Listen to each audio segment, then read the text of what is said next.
Halloween night in Jersey Shore, and in the recent memory in the area high school football landscape, few things have caused more of a fright than when the Bulldogs play a home playoff game. In the Tom Gravish era, the Bulldog football team are a frightening 11-1 record in first-round playoff games and a ghoulish 16-1 record in playoff matches when played at home.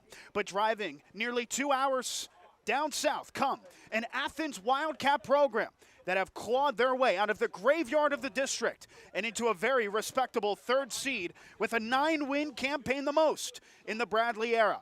With the autumn wind and a swindle and two teams looking to cause a scare in the districts, we are set to go in what will be for one team a nightmare on Thompson Street. It's the number 2 seed Jersey Shore High School Bulldogs taking on the number 3 seed Athens High School Wildcats, and the District 4 Quad A semifinals start right here on the Bear Country Sports Network. Great to have you with us as afternoon turns to evening in the Keystone State, alongside our director, Tom Fleming, and color commentator, Ryan States. I'm Nicolas Severini. We are live from Thompson Street Stadium in Jersey Shore, Pennsylvania, for the start of postseason football as the Bulldogs host the Wildcats. These are two teams, Ryan, with a lot of successes, a combined record of 16-4 with a combined 9-2 record when it comes to conference play in the Heartland. And these two teams are set to do battle as the Bulldogs meet the invading Wildcats. And two teams that it was really a question of who would host this playoff game coming into today. As at the last week of the season, Athens a slim lead in the districts. They were the number 2 seed, Nick, by 1/1000th of a decimal point. Then after both teams got convincing wins over winless schools, Jersey Shore moved ahead just enough to get the right to host this game. But don't get it twisted, these two teams are about as even as teams can be. The Bulldogs of Jersey Shore, led by the longtime head coach, the legendary Tom Gravish, they come in with a record of 7-3, with a 7-3, with a 4-1 record in Heartland Conference play. Their only conference loss, of course, that double overtime heartbreaker against Shamokin, who took the top seed in the District 4 Quad A set. They will take on Shikellamy.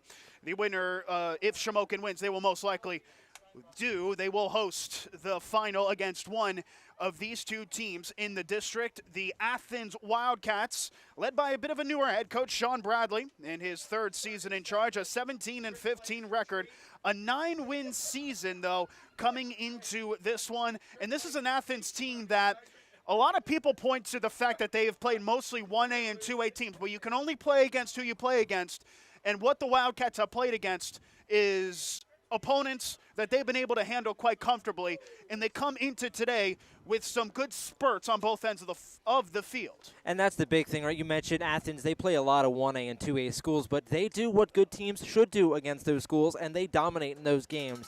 This is an offense that averages a whole heck of a lot of points. They've scored over 50 points multiple times this season, including coming off a 57-0 loss in their last game of the season last week. So don't get it mistaken. Just because this Athens team, maybe they don't play the level of competition Jersey Shore does, that doesn't mean they don't belong on this field, and that doesn't mean that this is going to be a dogfight. Coming up on the pregame show, we'll talk about how both of these teams got here as the number 2 and number 3 seeds in the District 4 Quad A subdivision. We'll talk about our players to watch, including, for the Athens perspective, the visitors' perspective, a very massive out for this playoff game as we approach kickoff here in the playoffs between Jersey Shore and Athens. You're tuned in to Jersey Shore football on the Bear Country Sports Network. Looks like it'll be a harsh winter. Why else would snow shovels and ice melt be on sale already? Time to visit Terry's Colon Wood Stoves in Jersey Shore. Serving Bear Country for the last 47 years, Kyle uses his many years of expertise to provide you with honest solutions and quality service. Terry's is the place to go for Quadrifire and Leisure Line stoves. Terry's Colon Wood Stoves, Baster Street, Jersey Shore. 570-398-2199. Online, terryscolonwoodstoves.com. It seems like the cost of everything is on the rise. But Erie Insurance can help make sure your auto insurance premium isn't one of them. Avoid rate increases with Erie Rate Lock. Even if you have a claim, your rates won't go up until you change your car, driver, or address. Your local Erie agent is Brigandy, Gleghorn, and Hafley. Get a quote today.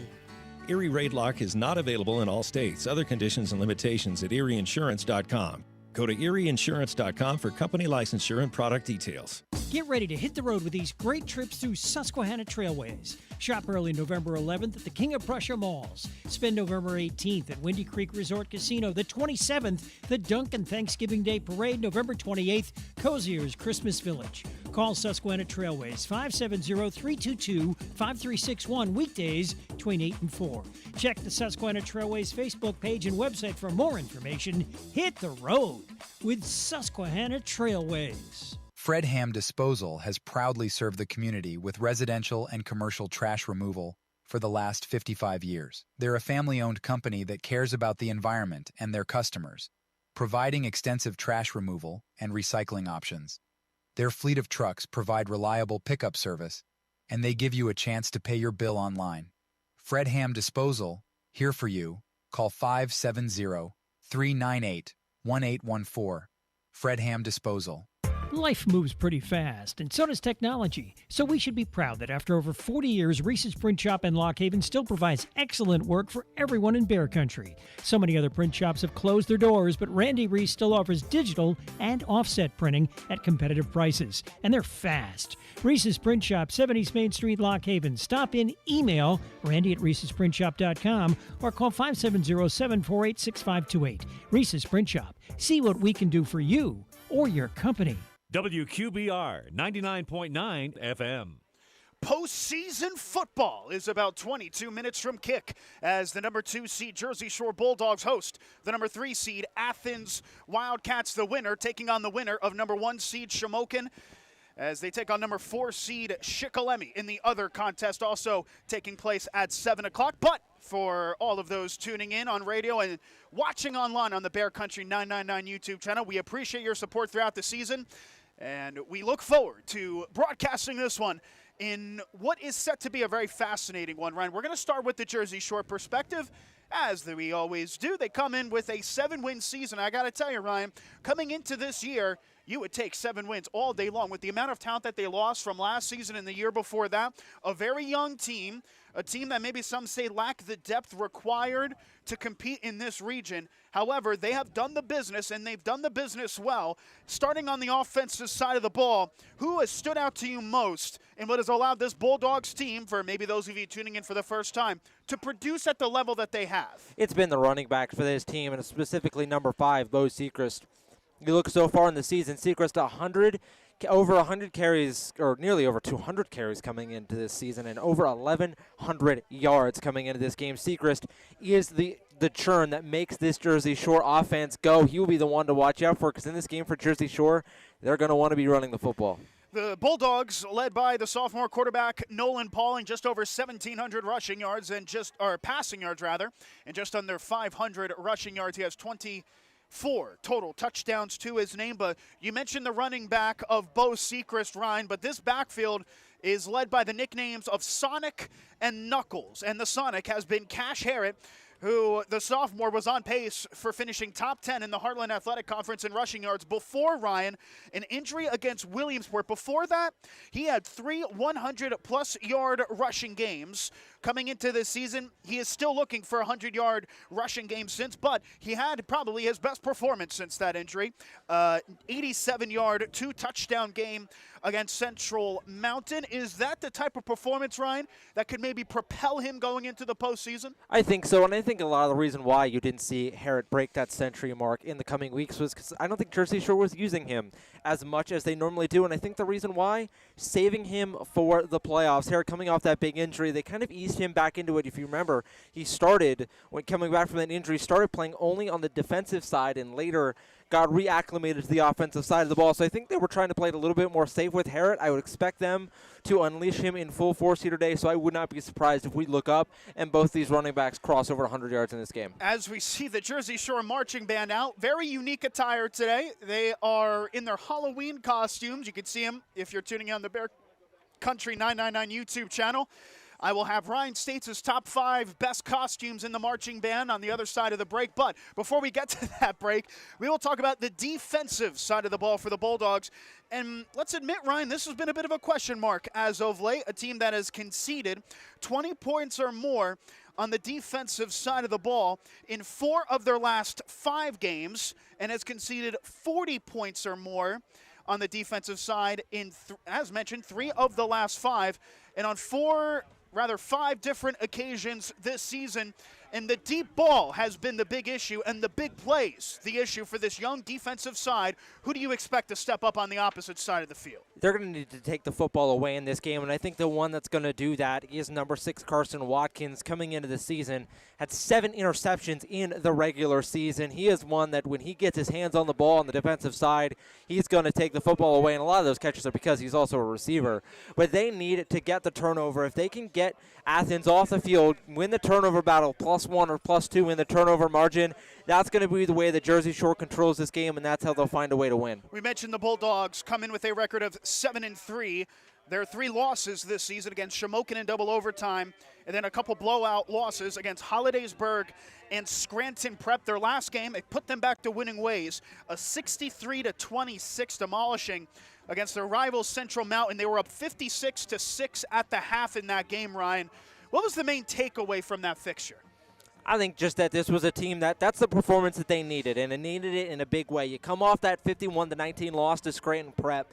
Things look dire. You needed to get a confidence win coming into the playoffs. I think that Central Mountain was certainly a confidence game. It was, if I'm not mistaken, 42-0 at the end of the first quarter alone. So Jersey Shore came out, they handled their business, they got right, and that was a get-right game for this playoff matchup. And they're looking to get right here in the postseason against Athens. Jersey Shore are without a couple key pieces on the line. But if you want to talk about missing key pieces, I don't think Athens wants to hear it, and we will explain why on the opposite side of this break with about 17 minutes to go until kickoff. It's Jersey Shore against Athens. You're tuned in to Jersey Shore football on the Bear Country Sports Network. Now's the time to reserve space for your pup at Sweet Dreams Pet Resort on Sunrise Lane in Mill Hall for this fall and winter. Individual indoor suites for your best friend featuring raised dog beds, grooming on site, air conditioning, radiant heat, and an outdoor playground. Take advantage of weekday doggy daycare, 570-377-0340. Fully licensed and insured, fully staffed with on-site security at all times. Online at sweetdreamspetresort.com and on Facebook. Sweet Dreams Pet Resort, where we treat your dog like family. You owe it to yourself to come into Kleiny's Home Furnishings, Route 150 between Woolrich and Avis, and find out for yourself why generations of happy customers keep coming back, keep coming home to Kleiny's. Quality, value, service, selection. And Kleiny's offers free delivery and 6 months same as cash. Right. That's why it keeps our family coming back, coming home to Kleiny's. Online at Kleiny'sFurniture.com. What's your next dream? Paying off your credit card, remodeling your kitchen, whatever your dreams, they take some planning. And State Farm agent Jim Ely is right here in Jersey Shore to lend a hand. As your local good neighbor, he can help you look at the things you want to save for and come up with a plan to make those savings goals happen. Because your money should work just as hard as you do to achieve your dreams. So whether it's being free of debt or free to roam the world, call State Farm agent Jim Ely. Thomas Street, Jersey Shore, 570-398-2828. From mowing to harvesting and taking care of snow, Daughter Equipment just south of Mill Hall on Route 64 has what you need to get it done. Want to keep your home warm and cozy? Check out the Crown Royal Outdoor Furnaces. If you're cutting your own firewood, Daughter Equipment is your steel dealer. Daughter Equipment for Kubota, Honda Power Sports, Suzuki, Land Pride, steel, trailers, and accessories. See it all now at Daughter Equipment, just south of Mill Hall on Route 64. Visit us online at DaughterEquipment.com. Ace is the place with the helpful hardware, folks. Ace is the only hardware retailer that carries Benjamin Moore paint at over 3,800 stores. With Benjamin Moore's premium quality, you can be confident you're getting the best.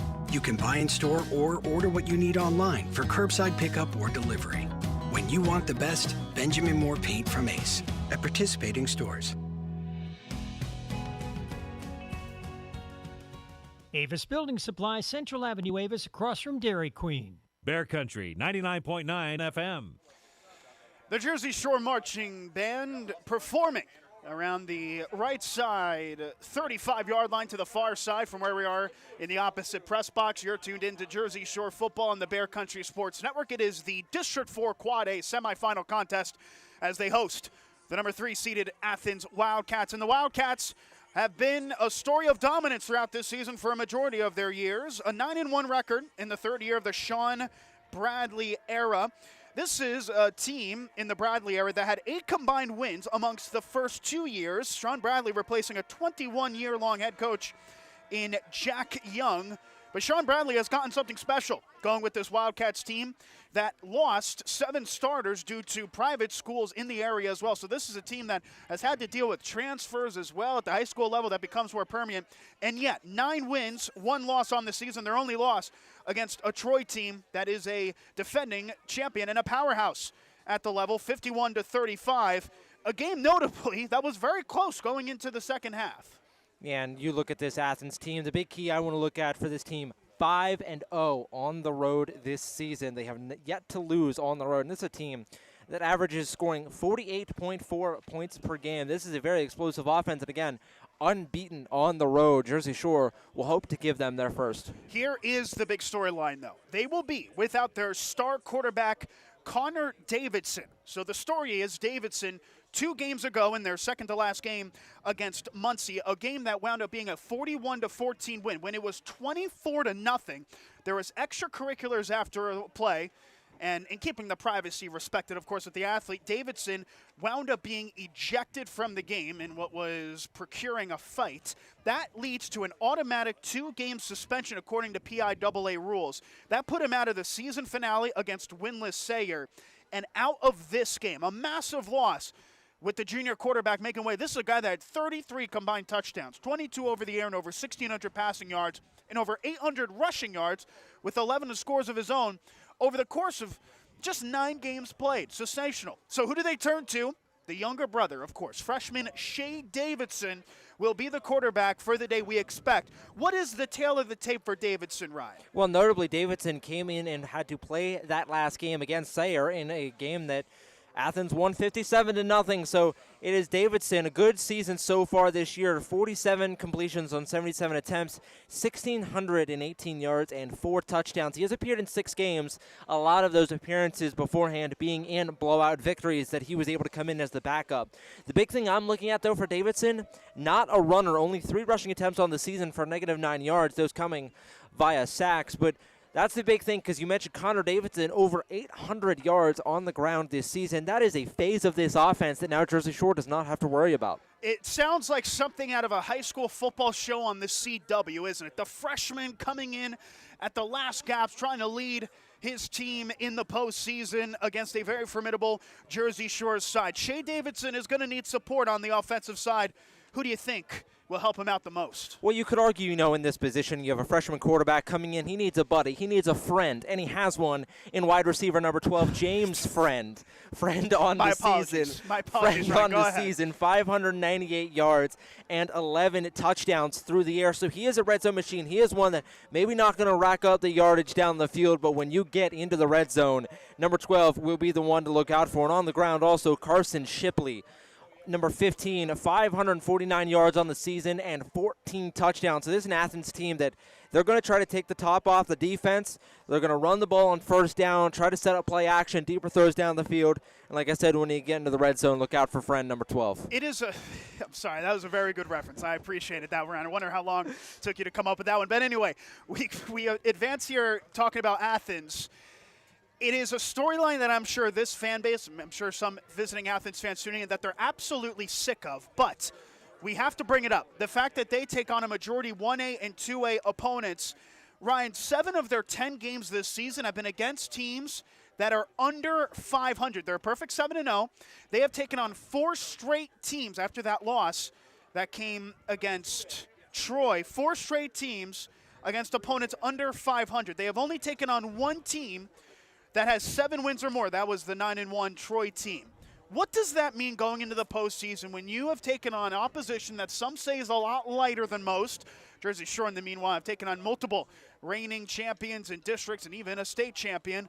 What does that say about the adjustments that Athens need to make in a game like this on the road, hostile environment against the Bulldogs? It might be a thing where we see in the first quarter Athens maybe taken off guard a little bit because the size of Jersey Shore, the speed of Jersey Shore, the physicality is something this Athens team has just not seen yet. And you can practice as much as you want, but you're not going to get that, and you're not going to feel that till you're in the game. So it might be a thing in the first quarter. Jersey Shore jumps out to a big lead because Athens just isn't ready for that level of physicality. But I will add, Doesn't really matter much because you look at what they've done. Again, what should good teams do when they're playing bad teams? They should win and win convincingly, and that's what this Athens team has done this season in those games where they have played teams that have finished under 500. They've not just won those games. They have blown those teams out. So I think, that, again, this Athens team, it's just not a thing of, oh, do they belong to be on this field? They absolutely belong to be here, and I think this is going to end up being a very close game. I think Jersey Shore might catch Athens off guard in the beginning, but this Wildcats team is no team to overlook. That is Athens' story. And when we return, we'll have our starting lineups as we're less than 10 minutes till kickoff here at Thompson Street Stadium between Jersey Shore and Athens on the Bear Country Sports Network. Join the Holiday Open House Saturday, November 15th at Valley Gallery and Gifts in Nippenose Valley. Featuring guest artists David Siebold and Deb Trait. David Siebold presents the final Snowman series of his career. 4 11x14 prints per limited edition set. Get yours signed and numbered, only 25 available. See My Carousel from Deb Trait, signed and numbered, plus a limited edition from the late David Armstrong. November 15, 10 to 4, Valley Gallery and Gifts on Quarry Road off of Route 44 South. Jersey Shore. GWS Outdoors is now an authorized Yamaha Marine dealer and welcomes all Peters Marine customers. Get your boat winterized and shrink wrapped at GWS Outdoors. Need top-notch service for your mower, tractor, or ATV? GWS Outdoors has you covered. GWS is also a propane filling station. Trust the experts at GWS Outdoors for all your outdoor equipment needs. Visit GWS Outdoors today at 4459 Route 220 North in Linden and experience service that goes above and beyond for mowers, tractors, ATVs, and boats. B.A. Meixel for local residential and commercial electrical contracting. With over 15 years serving central Pennsylvania, B.A. Meixel has built up relationships with hundreds of home and business owners in Jersey Shore and beyond. Trust B.A. Meixel's trained electricians for all of your needs. Take advantage of their industry-leading guarantees. Call 570-398-7837 today to find out more.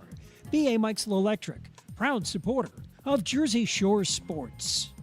Think about the last time you thanked yourself for something. Maybe it was that me time you took last Tuesday, or finally learning Italian. Want to do something you'll really thank yourself for later? Start creating a plan for your financial goals today. State Farm agent Jason Eberhardt is here in Jersey Shore to help you build a plan that will set you up for success. The earlier you start planning your goals, the better off you'll be. Call State Farm agent Jason Eberhardt today, 570-865-5191. Then, thank yourself later. Like a good neighbor, State Farm is there. Always supporting the Jersey Shore Bulldogs, it's the Twilight Diner in Loganton, open 7 days and featuring a full menu, breakfast, lunch, and dinner, and daily specials. So good people ask for their food by name, and they bring that great taste on the road with the Twilight Diner on wheels. And now at this area's newest venue for weddings, reunions, and gatherings, Miller's Barn in Tylersville. Hold your next event in the middle of Amish country. Twilight Diner, 603 North Mill Street, Loganton. 570-725-3911 for takeout. Cutting Edge Country, WQBR, The Bear. And both teams come out onto the field for the playoffs. It's Jersey Shore against Athens on the Bear Country Sports Network. You can hear the Athens marching band towards the near side. There go the Bulldogs. On the far side, here's how the teams line up. Jersey Shore will lead with sophomore quarterback Nolan Pauling, over 1,700 passing yards and over 2,000 total yards of offense this season. That includes 24 total touchdowns.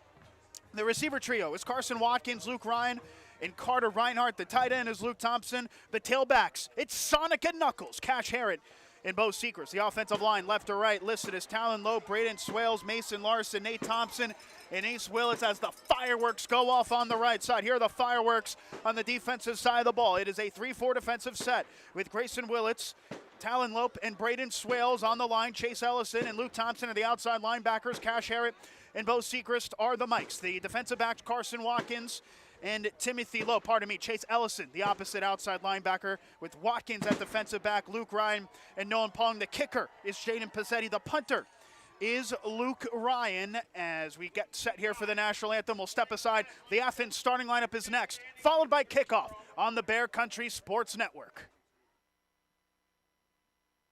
There's a little bit of Christmas in the heart of Jersey Shore at Country Berry Shack. Lyra has everything for Christmas, the area's best selection of candles you can't find anywhere else, plus trees, ornaments, tinsel, and glitter. See 5 rooms full of every December possibility. It's another world. Country Berry Shack. It's their annual Christmas open house, November 6th, 7th, and 8th. Don't miss it. Country Berry Shack, your Christmas headquarters, 521 Allegheny Street in Jersey Shore. Rain-X wipers are the #1 wiper blades in America. That means all kinds of drivers choose Rain-X. Big drivers in small cars choose Rain-X. Small drivers in big cars choose Rain-X. Drivers with long hair and short commutes choose Rain-X. Drivers with short hair and long commutes choose Rain-X. Drivers with pets on board, babies on board, and bored babies on board choose Rain-X. Basically, drivers who love a clear view of the road all choose Rain-X wipers, the #1 wiper blades in America. Since 1831, Clinton County has depended on Chatham Run Feed Mill for farm feeds, for horses, cows, pigs, and ducks, and pet food, and so much more. Rock salt, calcium chloride, and pet-safe ice melt, plus custom-made wild bird food and products to protect your livestock. Lignetics wood pellets now in stock, available at Chatham Run Feed Mill, Route 150 just outside of Woolwich. Open weekdays 7:30 till 5, Saturdays till noon. 570-769-6192. Finding great candidates to hire can be like, well, trying to find a needle in a haystack, but not with ZipRecruiter. Its powerful technology actively finds and invites qualified candidates to apply to your job. So while other companies might deliver a lot of hay, ZipRecruiter finds you the needle in the haystack. See why 4 out of 5 employers who post a job on ZipRecruiter get a quality candidate within the first day. Try ZipRecruiter for free at ZipRecruiter.com/free. That's ZipRecruiter.com/free. Top-level service from Big Mountain Disposal, serving Bear Country for years. Residential and commercial trash service. Roll-off boxes for cleanups, yard waste, remodeling, construction sites, commercial properties and factories. From Big Mountain Disposal, where we offer 64 and 100-gallon cans for your weekly trash pickup. Call us for updated rates 5707-535312. Big Mountain Disposal. We would love to hear from you. WQBR 99.9 FM. And with the national anthem played in the alma mater as well, we are set for kickoff here at Thompson Street Stadium. But before that, here are the Athens starters for today. The freshman quarterback, Shea Davidson, is in for what will be just his second start of his career. The receiver trio, Gage Marmer, Caden Rowe, and James Friend. The tailback is Carson Shipley. The fullback flex is Brendan Cook. Offensive line left to right, Brady Flynn, Rodney Chapman, Landon Lehman, Brendan Comstock, and Chase Wren. The defensive side of the ball, a 3-4 set. Chase Wren, John Tim, and Brandon Comstock are the rushers, with Brady Flynn at the mic. Typically the opposite mic is Connor Davidson. We will wait to see who that will be, as Carson Shipley represents the other linebacker. The defensive backs, Lucas Person and Sean Peters out wide. Connor Garrison, Nolan Roppers are the safeties. The kicker and punter is Zach Fisher. And when play begins, the Bulldogs will be in orange, the home orange for today. Black pants with an orange stripe on the side, orange tops with black colored numbers on the front and back, and an orange helmet with a black JS on the side. The Wildcats are in white for today. Black pants with a white stripe on the side, white tops with black colored numbers front and back, and a black helmet with a white and gold stripe over the middle. Ryan, your closing thoughts as we get started here. The Bulldogs receiving. This should be a really close game. Like I said, I think Jersey Shore is going to get out to a hot start, but Athens will make the adjustment to make this a close game. Jersey Shore, though, getting this one at home is such a huge game. Also, just a very thematic uniform game, isn't it, for Halloween night? Jersey Shore wearing the orange and black, the traditional Halloween colors, in Athens in the black and white, almost looking like kind of skeletal feel. So very thematic uniforms for this Halloween night. Athens treading onto the Bulldogs stadium here at Thompson Street. They walk where angels fear to tread, and will kick from right to left in white. In their ghostly white uniforms, the Bulldogs in orange, trying to provide a scare here at home and win what would be yet another first-round playoff game. In the Tom Gravish era, they have only lost once in the first round. That came against Selinsgrove back in 2017 in the first round. They're looking to keep their phenomenal first-round playoff record going. kicking off from right to left for Athens, the number 26, Zach Fisher. 2 back deep to return on the left side and the right towards the 5-yard line, their own side. Playoff football is here, and it is underway here at Thompson Street. This one will be bounced and fielded by Pauling at the 5. He takes it 10, 15, 20, bounces outside the hash of 25, 30. He's got space outside the numbers 40, across midfield to the opposite 45, and is wrapped up in Athens territory to the 44. A touchdown saving tackle on the far side by the number 26, Zach Fisher. But what a run by the quarterback, Nolan Pauling, to start this one.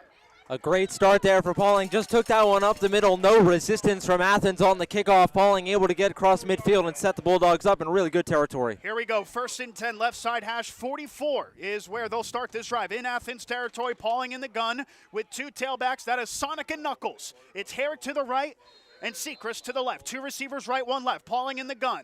Takes the snap. Hands it off to Sechrist up the middle. Bounces upfield inside the 40 and wrapped up from behind at the 39-yard line.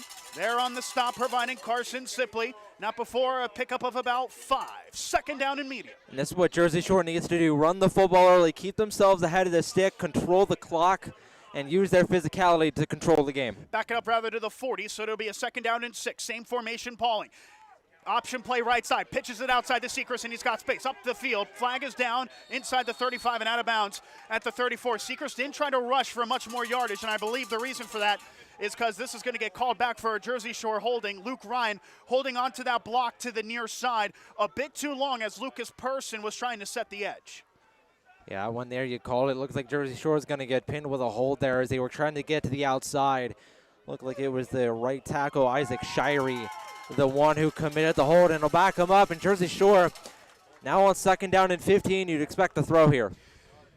To the right side of the line of scrimmage, starting at right tackle today. Bit of a newcomer here in the form of Ace Willits, who starts on the right side. Willits was on the edge as well as Luke Ryan. I wonder if it was the receiver Ryan that in fact had that hold. But in the end, it's backed up to the Athens 48-yard line. 2nd down and 14. Pauling in the gun takes the snap. Play fake. Pauling under pressure.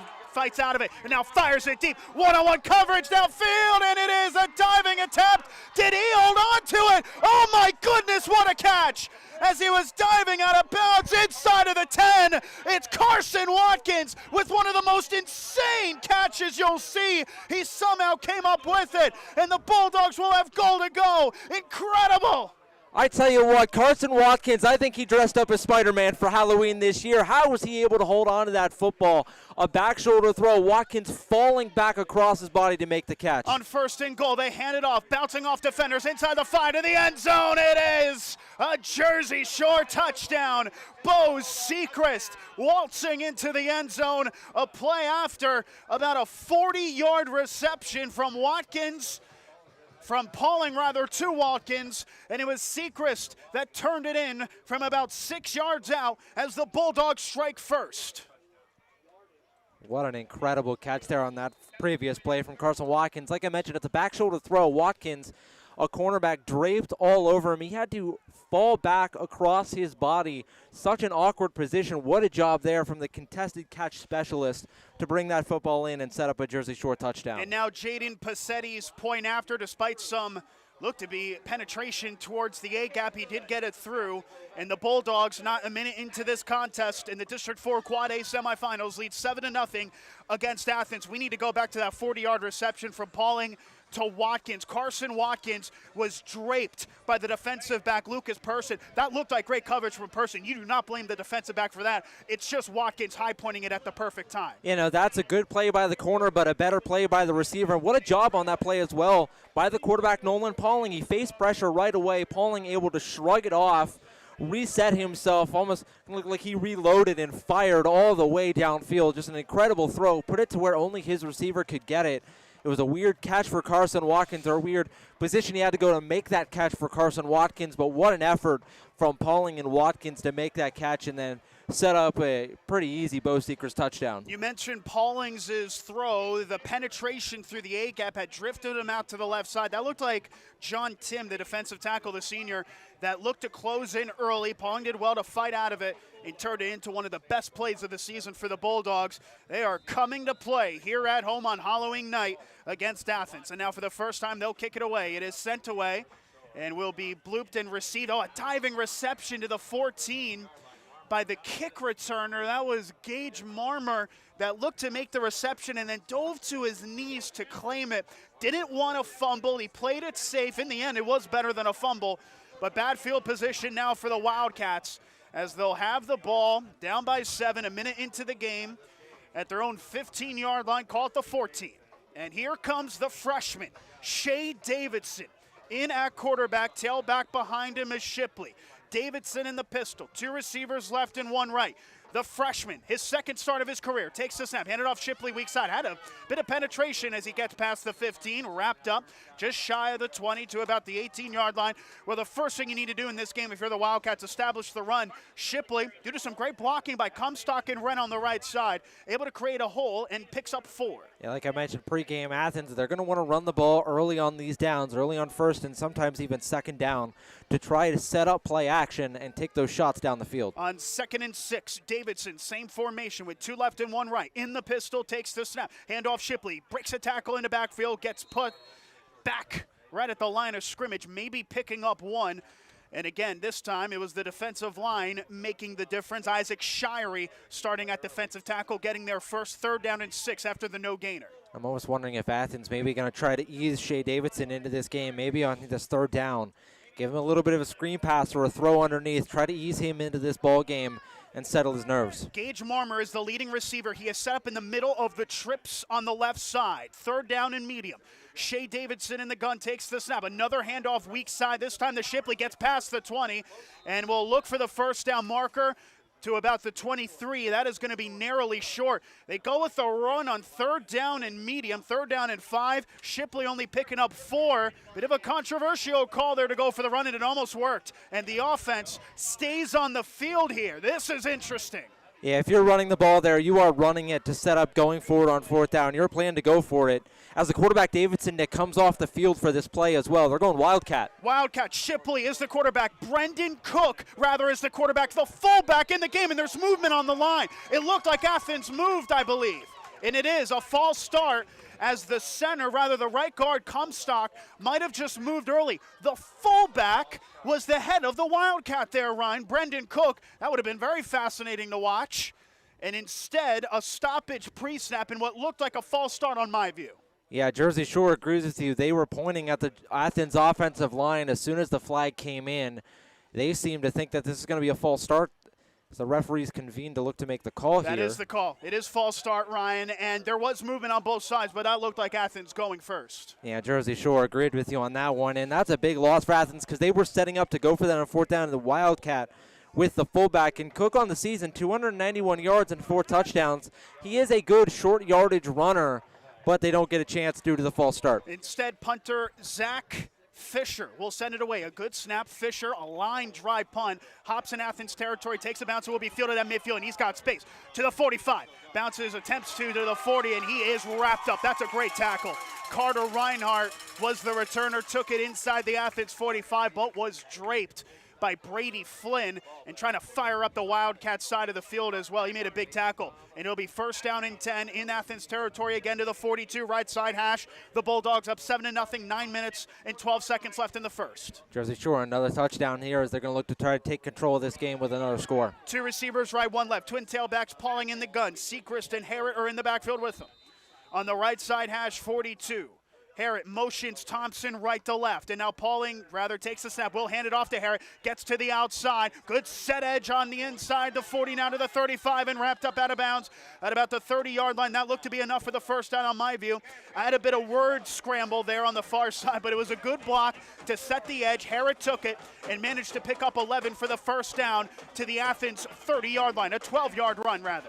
And Jersey Shore, only one pass attempt on the game so far. This is what they want to do, run the football on these early downs, establish their dominance on the ground, and Cash Harrod doing a good job on that play. Notably, Luke Thompson again line up as receivers. They take the snap, play fake, quick fire right side, caught by Ryan at the line of scrimmage, gets met at the line of scrimmage, pushes forward. In forward progress will mark him to about the 28-yard line. A good tackle. He got to him quickly. That was the linebacker Eli Wayman, or rather, the number 44 for Athens, who is not on our roster sheet, notably. It was rather Brendan Cook who managed to wrap him up. He sometimes wears the number 44. So 2nd down and 9. Motion right to left. Paulin takes the snap. Handed off to Herrick. Cuts inside and gets to about the 28, but not much else. Not a big gain there, as that time Athens was waiting for. And a shout out, by the way, to the Athens radio play-by-play man who quickly communicated with me that Cook is wearing the number 44 today. He sometimes wears the number 14. The senior 44 today made that initial tackle. The opposite linebacker far side making the stop there for a gain of 1. 3rd down and 8 for the Bulldogs, 4 receivers, 2 on either side. And now a motion left to right. Paulin takes the snap, looks to throw, fakes right, and now fires it deep. He's got a man, he's tripped up, it's incomplete. Eyes on the officials, and there's no flags. They call it incidental contact on the weak side post route for Watkins. Was open, he was tripped up. There was no flags, and on 4th and 8, the Bulldogs are staying on the field offensively.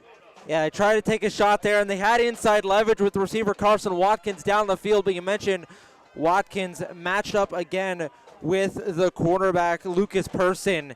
And on that one you mentioned, it looked like they both tripped each other up. And on 4th and 8, they go for it. Pauling to throw, rolls out to his left, buys time, fires over the middle, backwards pass incomplete. On the back shoulder, looking to go inside of the 15. The receiver, Luke Thompson, made the route, tried to make a reception off the back shoulder and couldn't do it. Athens, a lot against them early on. Might have got a bit of a favorable no call on 3rd down, and on 4th down, forcing the turnover. That was a good play, defensive play there from Athens, though. They send the pressure on that 4th down. They force Pauling off his spot to roll out to the left.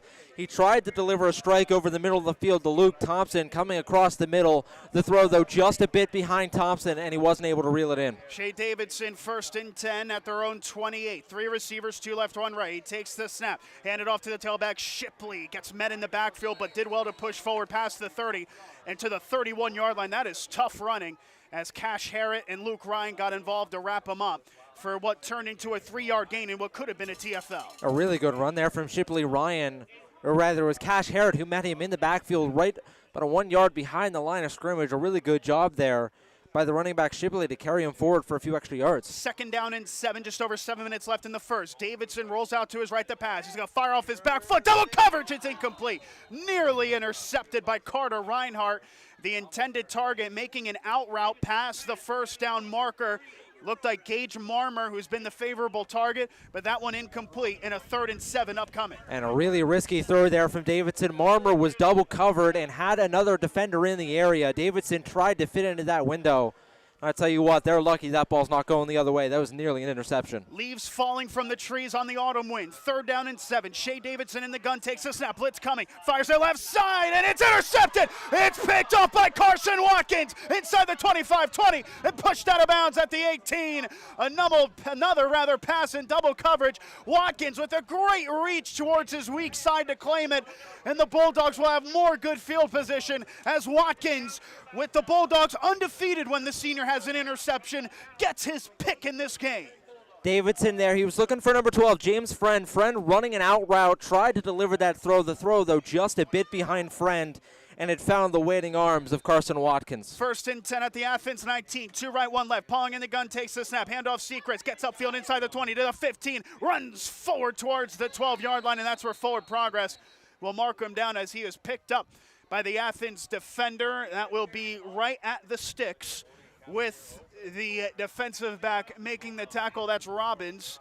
And they'll call it only a gain of 9 there for Secrets, so a 2nd down and 1.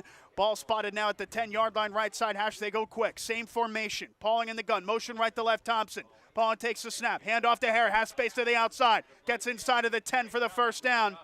And a great touchdown saving tackle by the outside linebacker Nolan Raupers to prevent the score. That one, though, goes for about 3 yards to set up a goal-to-go scenario. First down. Jersey Shore really trying to spread the field out. They're sending Carson Watkins, the receiver, way out on the far end. They're running a spread offense, trying to spread Athens out as much as possible and then run up the middle. First and goal, Pauling option, sheds a tackle in the backfield, gets upfield, lunges for the end zone, and he is going to be marked. No, he's in! He's in! Touchdown, Jersey Shore.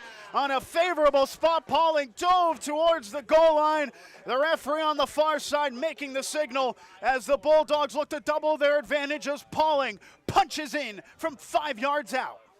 On that one there, a read option that Pauling kept himself, ran it right up the middle, found a little resistance till he got to the 2-yard line, able to lower the shoulder and push ahead to get that little extra yardage for the score. And Passetti now on the point after that one splits the uprights. Passetti 2 for 2 on extra points.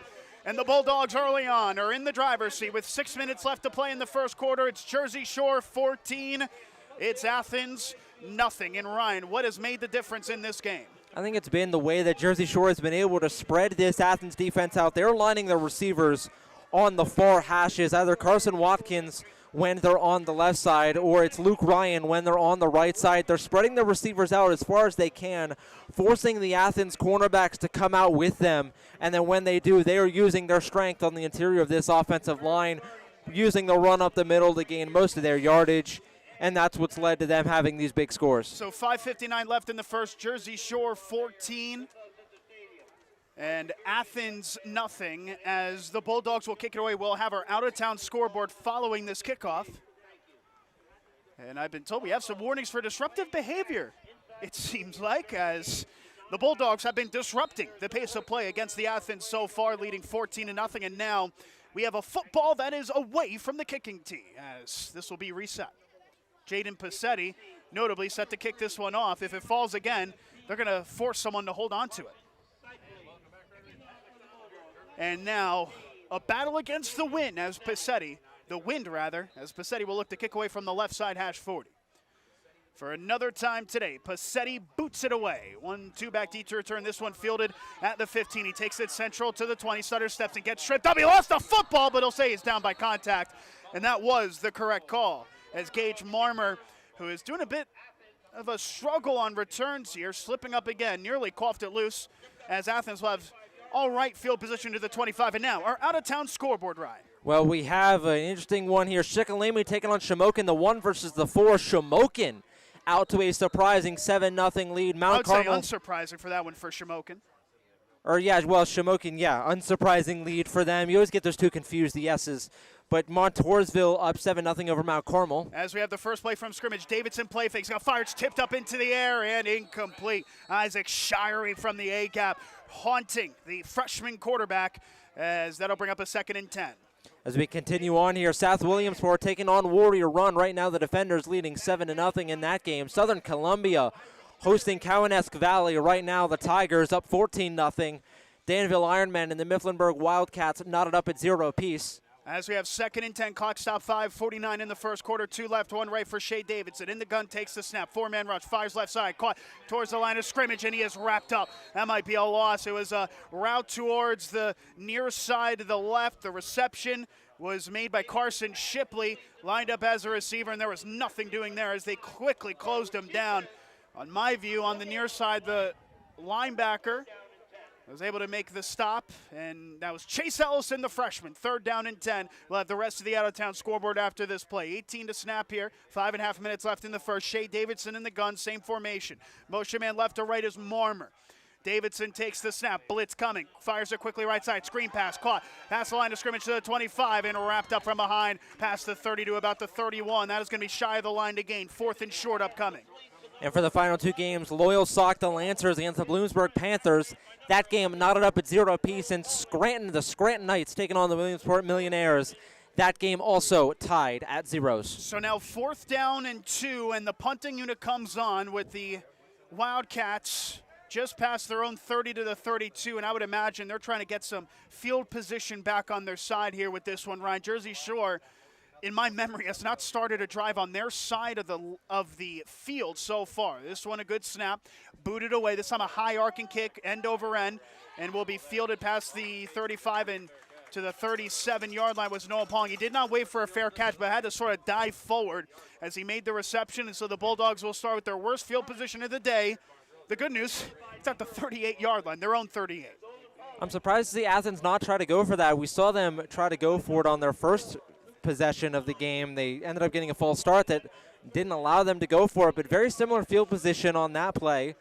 4th and short, just like it was previously, and this time they decided to punt it away. That's an interesting call. Landon Lehman, a late substitution on the defensive line as Athens goes into their 3-4 setup. Under center, the quarterback Pauly. Motion left, right, taking a snap. It's a pitch play to the outside. Seacrest cuts it upfield past the 40 to the 45 and is tripped up right at the first down marker by Lucas Person to the 49. And that is a very favorable spot as Seacrest got the first. However, a penalty marker might negate this, Ryan. I'm interested to see what this call is going to be. I think it might be on Athens, number 15, Carson Shipley, after the play, tackling the receiver, number 7, Luke Ryan. Ryan was not trying to be a blocker there, but Shipley picked him up and threw him to the ground. I'm wondering if that's what this flag is going to be on. Well, Athens, of course, has a player suspended for this game, their star, their quarterback, rather. 2 games ago for a suplex move on a Muncie player. This will not be a flag on Athens. In fact, it's going to be, on my view, based off of where they're going to put this, a personal foul penalty that backs him inside of the 30 to the 27-yard line. It actually is a 10-yard penalty. So they'll take it all the way to the 27. And so a potential first down, now backed up to a 1st and 20. Pauling in the gun, 2 receivers on both sides. Seacrest, the lone tailback.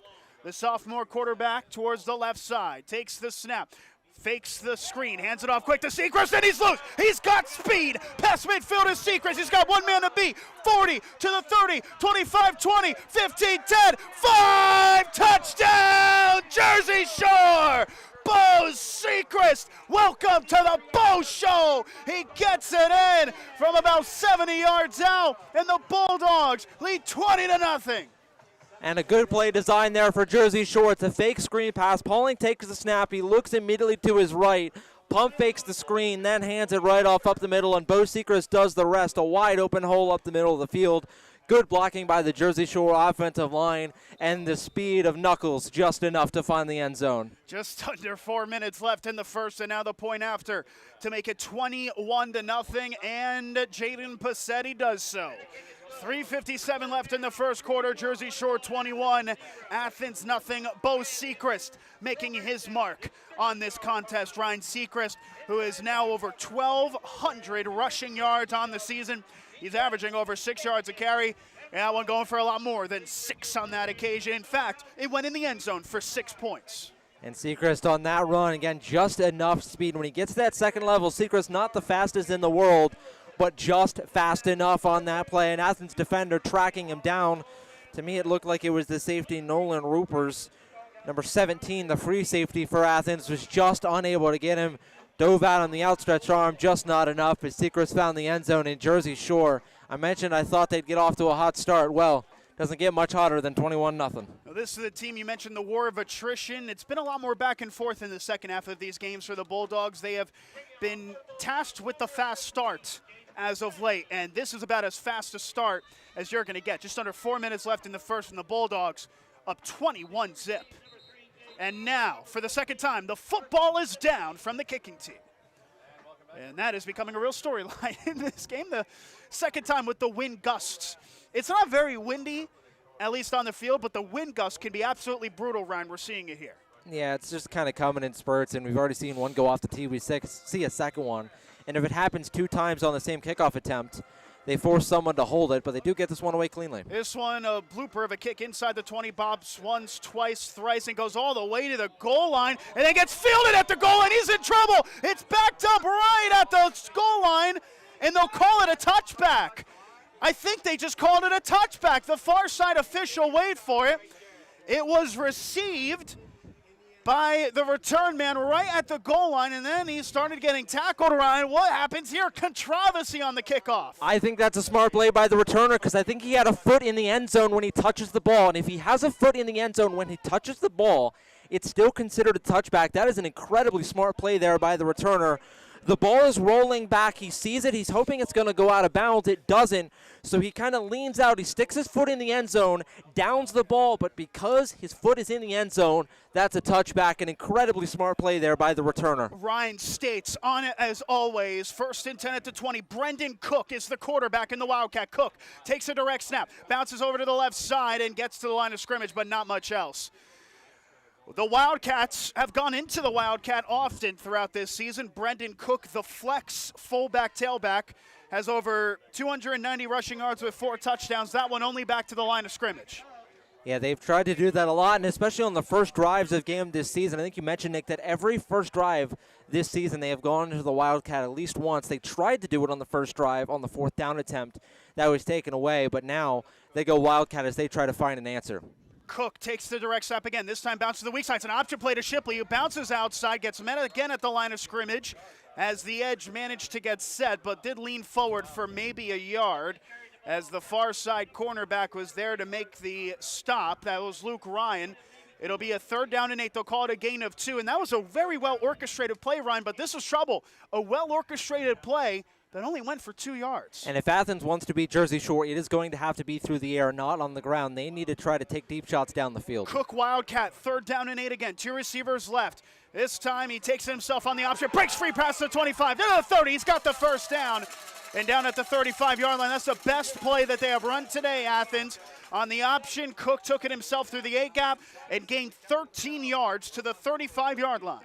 And it looks like they might be going Wildcat on this full drive. They are keeping Cook in the game at quarterback. It should be noted, Cook does not have a pass attempt this season from my count.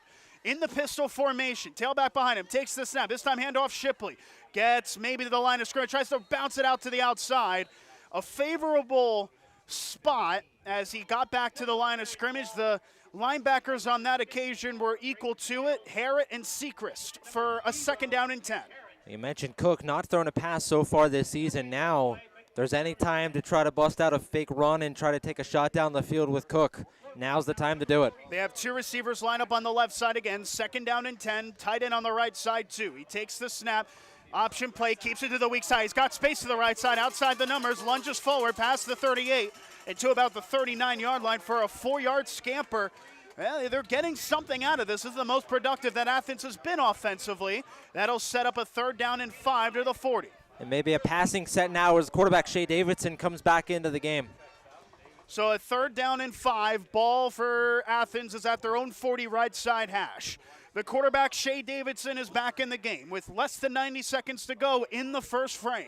If I'm Athens, this is where I try to take a shot down the field. They get into their set with 8 to snap. 3 receiver set, 2 left, 1 right. Davidson takes it under pressure. He throws to the right side. 1-on-1 coverage. It's through the hands and incomplete. At midfield, that would have been enough for the 1st down. James Friend with not a friendly spiral as he couldn't haul it in. And with just over a minute left, it's 4th down and 5. A minute left in the first quarter, that is. And it looks like the punting unit is on the field. The punter, Zach Fisher, will check in. And it looks like the Wildcats are going to send it away here. A surprising call, I would say, on my view. With them at their own 40, trailing by 21, they're looking for field position here. Well, with how these punts have gone and how well Jersey Shore has been returning, you're probably only going to gain about 20 yards of field position. I'm surprised they don't go for this. One of the up men to block is Brendan Cook. He is the Wildcat quarterback. This one, though, goes back to the punter, and he does send it away. End over end, a line driver. Fielded at the 27. He's got space to the 30, 35, and upended. At the 37-yard line was Carter Reinhardt, one of the linemen notably getting there first. That was Rodney Chapman, the long snapper. And so with a minute to play in the first quarter, the Bulldogs up 21 will have possession. And on that punt, you only gain about 25 yards of field position. I think that's one 4th and short. I think that's one, if you're Athens, you got to try to go for it and get back into this game. And are the Bulldogs, no, they'll go under center. I thought Sechrist was about to play Wildcat for a second, but it is Pauling, in fact, under center. All 5 foot something of them. Motions receiver left to right, takes the snap, pitches it to Sechrist on the outside. Gets to the right hash, nearly lost the football. It was a good job to hold on to it as he passed the line of scrimmage and got down at about the 38-yard line. And maybe some extracurriculars. Luke Thompson getting in the midst of things with Brady Flynn, the defensive tackle. No flags down, 2nd and 8 upcoming. And we don't see Shore go in to the under center often, but when they do, it is typically that pitch play to Sechrist. We've already seen it once. That was called back due to a hold. They try it again there, and they don't get much room. Call it a 2nd down and 8. The fullback notably is Harrett. They'll take the snap. Pauling will throw it. He's going to fire it deep. Oh, he's got a man open! A diving attempt, though, and it's incomplete.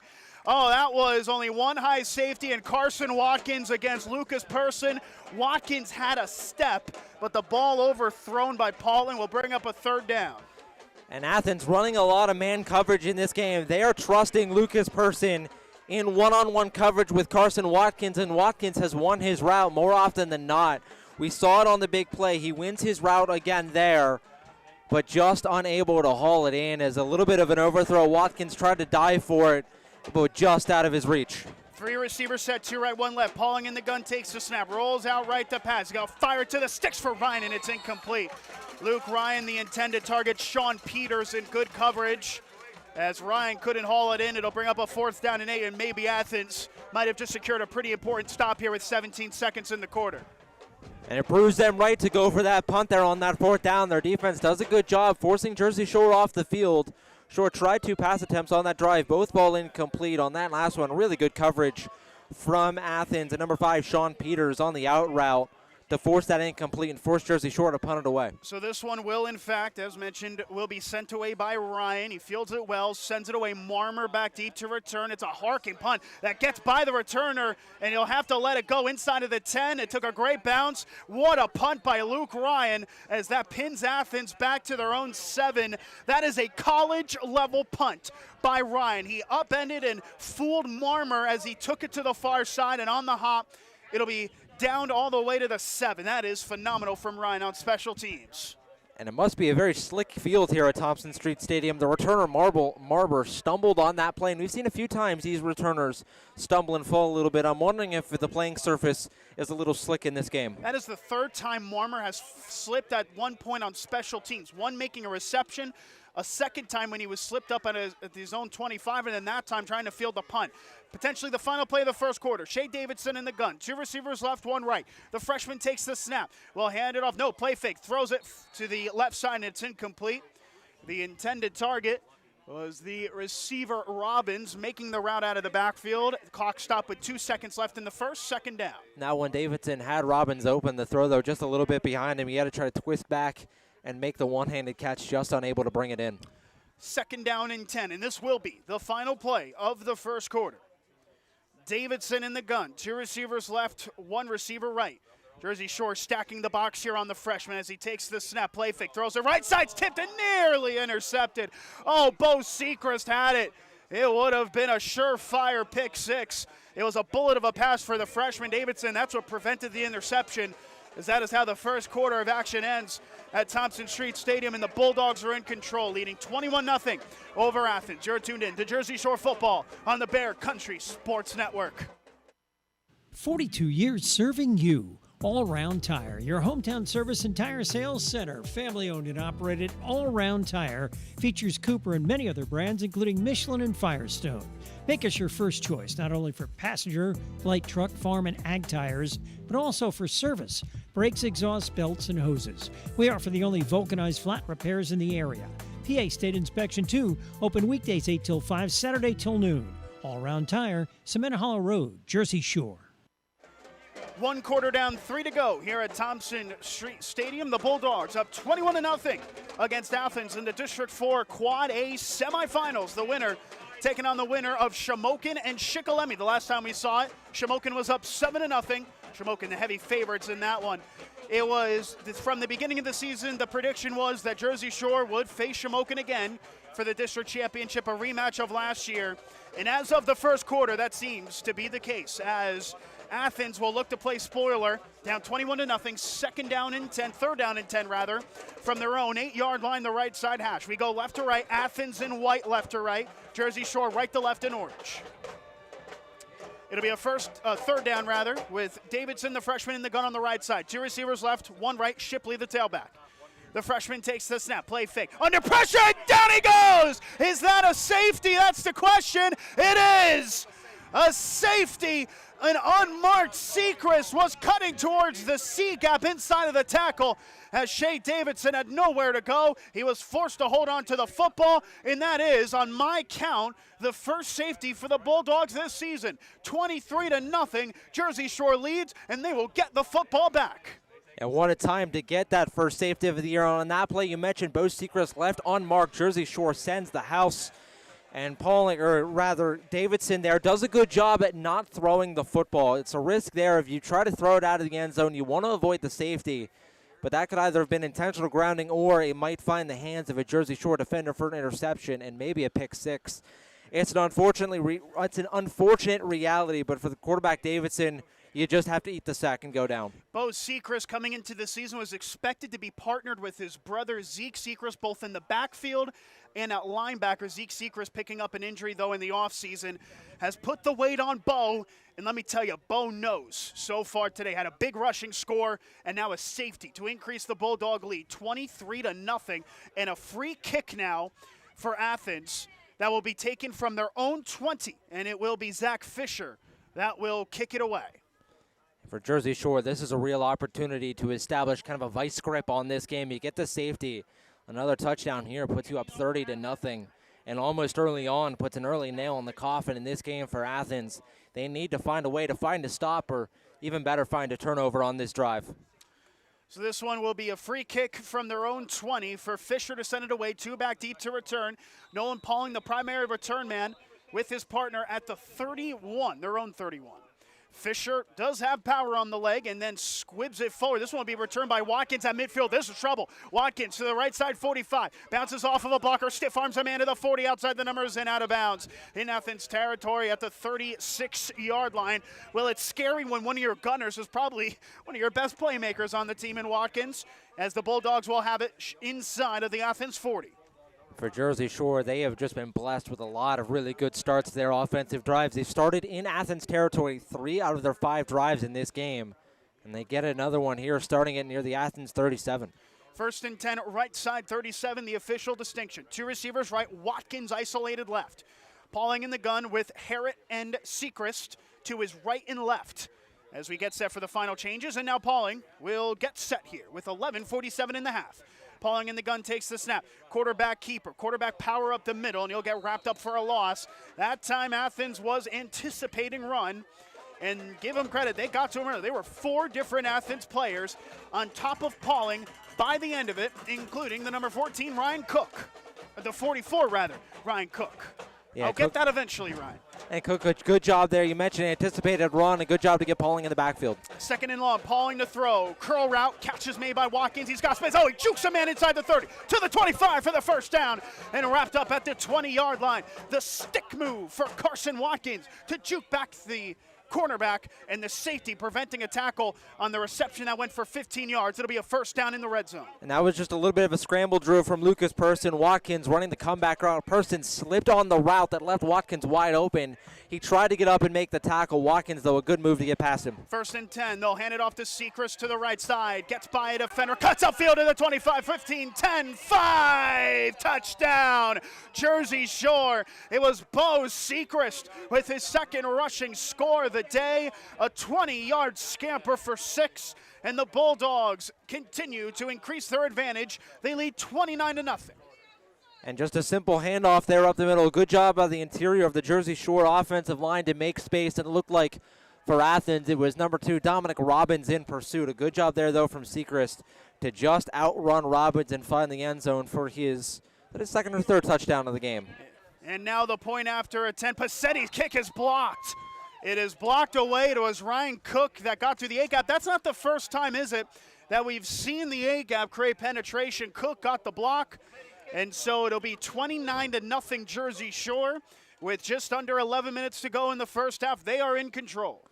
And for sure, it's been a really good start offensively. They have not struggled, only punted once by my count in this game so far. They have done a good job establishing the run game, controlling the clock, controlling time of possession, and just owning the line of scrimmage up front. This Jersey Shore offensive line deserving a lot of credit for this 29-0 start.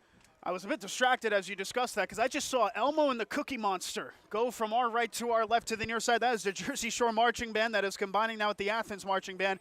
But the Bulldogs, they've been doing all the scoring on the gridiron. They lead 29-0, and they are one score away from already being in the mercy rule in their favor. They have taken control of this game. This is, in my opinion, Ryan, been one of the best coach games for the Bulldogs today. They have done their homework, and they have been put into their sets, and they've been doing a very good job at it. And it's been execution from the players as well. The play calls have been there, but the execution has been better. Done a really good job, even on that defensive side as well, applying such pressure on the freshman quarterback, and that's what they've been doing, blitzing a lot, the quarterback, Shea Davidson. Passetti, a line driver to the near side. This one looks like it could bounce out. Oh, it took a very favorable Jersey Shore bounce. And Athens will field it at the 10, 15, 20 to the 25. And wrapped up at the 27-yard line, the returner, Sipley. And so they go again with Athens in possession, trailing 29-0, just under 11 minutes left. Ryan, what does the Wildcats need to do in this game to try and get on the score sheet? They've got to try to find the big explosive pass plays downfield. They have done that at times so far this season. It's a reason why, again, this team scored 44 yards or points per game, rather. They need to find that explosive play downfield, get them a little bit of momentum to try to fight their way back into this game. They just scored 57 against Sayre last week. The freshman Davidson in the game, 1st and 10, trips left. He takes the snap, hand it off to the tailback, gets it weak side, past the 30-yard line, and lunges forward for more all the way to the 35. It is Brendan Cook. And it is not hard to tell when Brendan Cook is in the backfield. He is a towering presence. I was just told by the Athens play-by-play man, he switched jerseys to the opposite number, the 44, because the old number did not fit him, interestingly enough. And he is powerful on the run, picking up 7 to bring up a 2nd down and short. Davidson takes the snap, hand it off again to Cook, shuffling it up past the line of scrimmage, but not much else. As I actually mark him right at the line of scrimmage to the 35. And it looks like Brendan Cook is going to be rather the key in this game for Athens. And a really good tackle there in open space from number 64, Braden Swales. And the reason why Cook has been their best runner, he's such a hard guy to bring down one-on-one. You need to send 2 or 3 defenders to bring this guy to the ground. He has been the lone bright spot for this Athens offense so far. On 3rd and 2, same formation, Jersey Shore stacking the box here. They'll take the snap at the handoff to Cook, and he is going to beat off of a defender, tease it forward, but will be shy of the line to gain to the 36. Oh, he stood up Luke Thompson, but Cash Harrett was there to clean it up at the 36-yard line. He needed 3. He only got 1. A 4th down and 2 on what could have been much worse. And you got to go for it here. Hand it off to Cook up the middle, most likely. Shea Davidson again in the gun. The Bulldogs stack the box once more. They'll take it. It's a low snap. It's on a one-hopper. It's handed off, and down he goes. He is stuffed.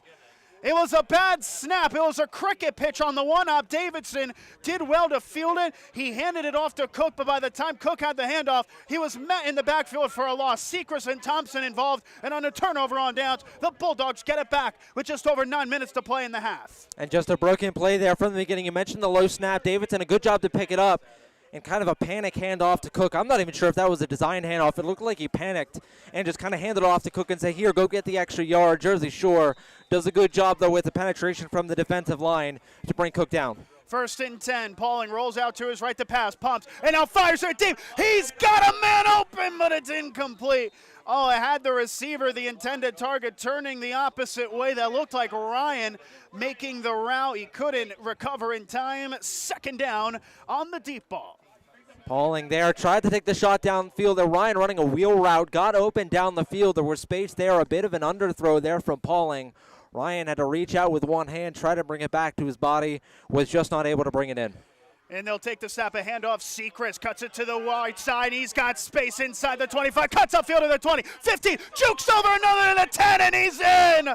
Touchdown, Jersey Shore. Welcome to the Bo Sechrist Show once again. He gets it in the end zone once more from 33 yards out. He's taken control of this playoff game. This is the Bo Sechrist game. It is not his first. It might be his best.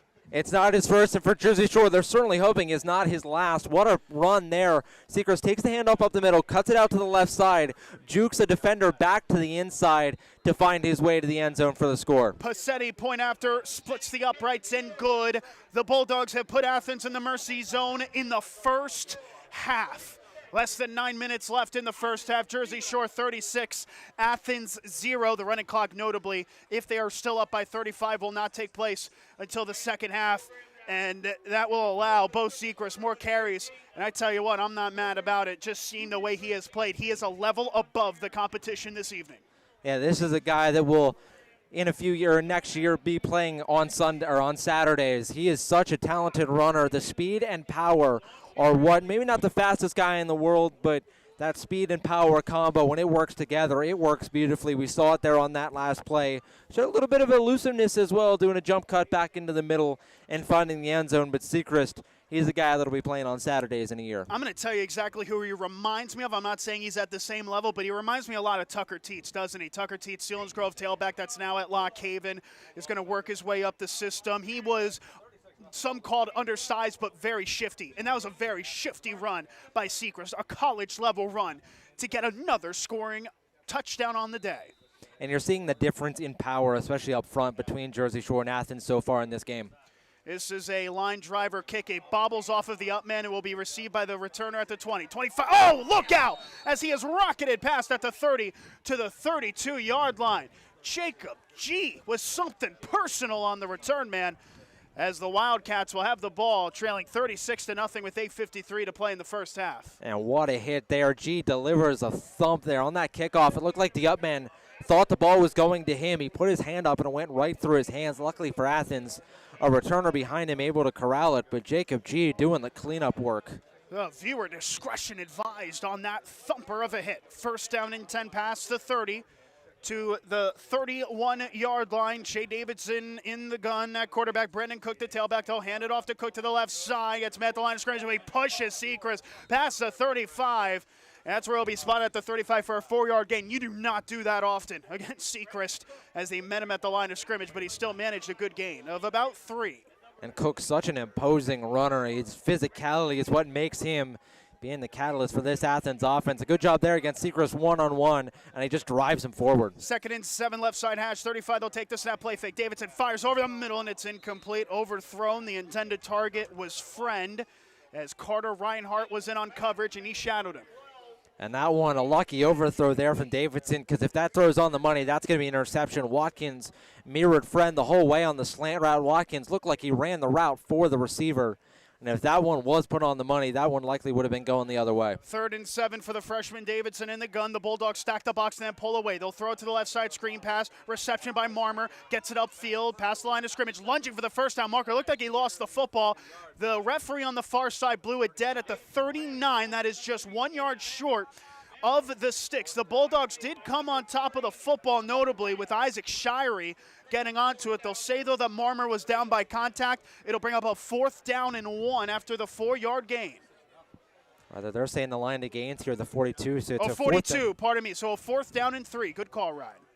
Athens, they got to go for it again now as they're going to take a timeout to talk this over.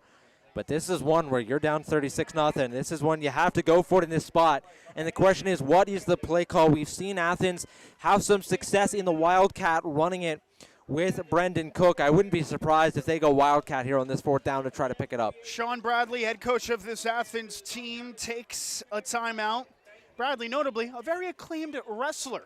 Over 100 collegiate high school wins, and wrestled at Cornell, interestingly enough. So he's very touted in the winter seasons on the mat. Obviously, the head coach of this team has had more wins this season than in his first 2 years combined as the head coach. 8 through the first 2, 9 this season. Did the job well against his opposition, but is facing a difficulty that he has not faced yet this season. Even in the loss against Troy, they were neck and neck. In fact, they were leading in the second half.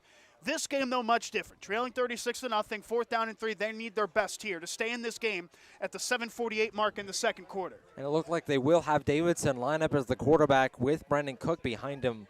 Although, again, would not be surprised if this is a handoff up the middle to Cook. But Jersey Shore looks like they're going to sell out to stop it. This could be the game. Davidson motions left to right, a receiver. He takes the snap. He throws it. Dump off to the backfield. It's received by Marmer. Breaks the tackle and then gets tripped up from behind. A loss back to the 37. A shoestring tackle by Ryan. Marmer did very well to initially shed it, but then got tripped up by Ryan at the same time. And it's a turnover on downs. And it's Bulldogs possession once again That's a cherry on top already of this performance for Jersey Shore. And, hey, we're not even at the halfway point of the second quarter here. And that's a good play call there from Athens. They're expecting runs, so they try to flip it to the receiver on a screen pass. Just a better tackle there in open space from Luke Ryan.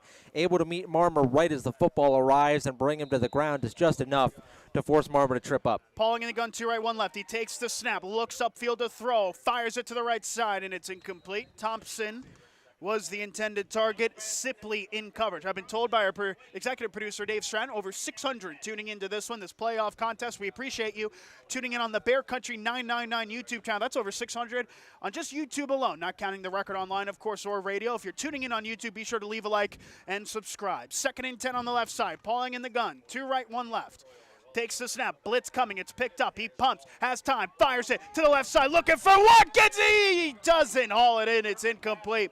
Watkins did well to create separation on the defensive back person. Garrison, the safety, was also trailing, and that'll bring up a 3rd down at the halfway mark now in the second quarter.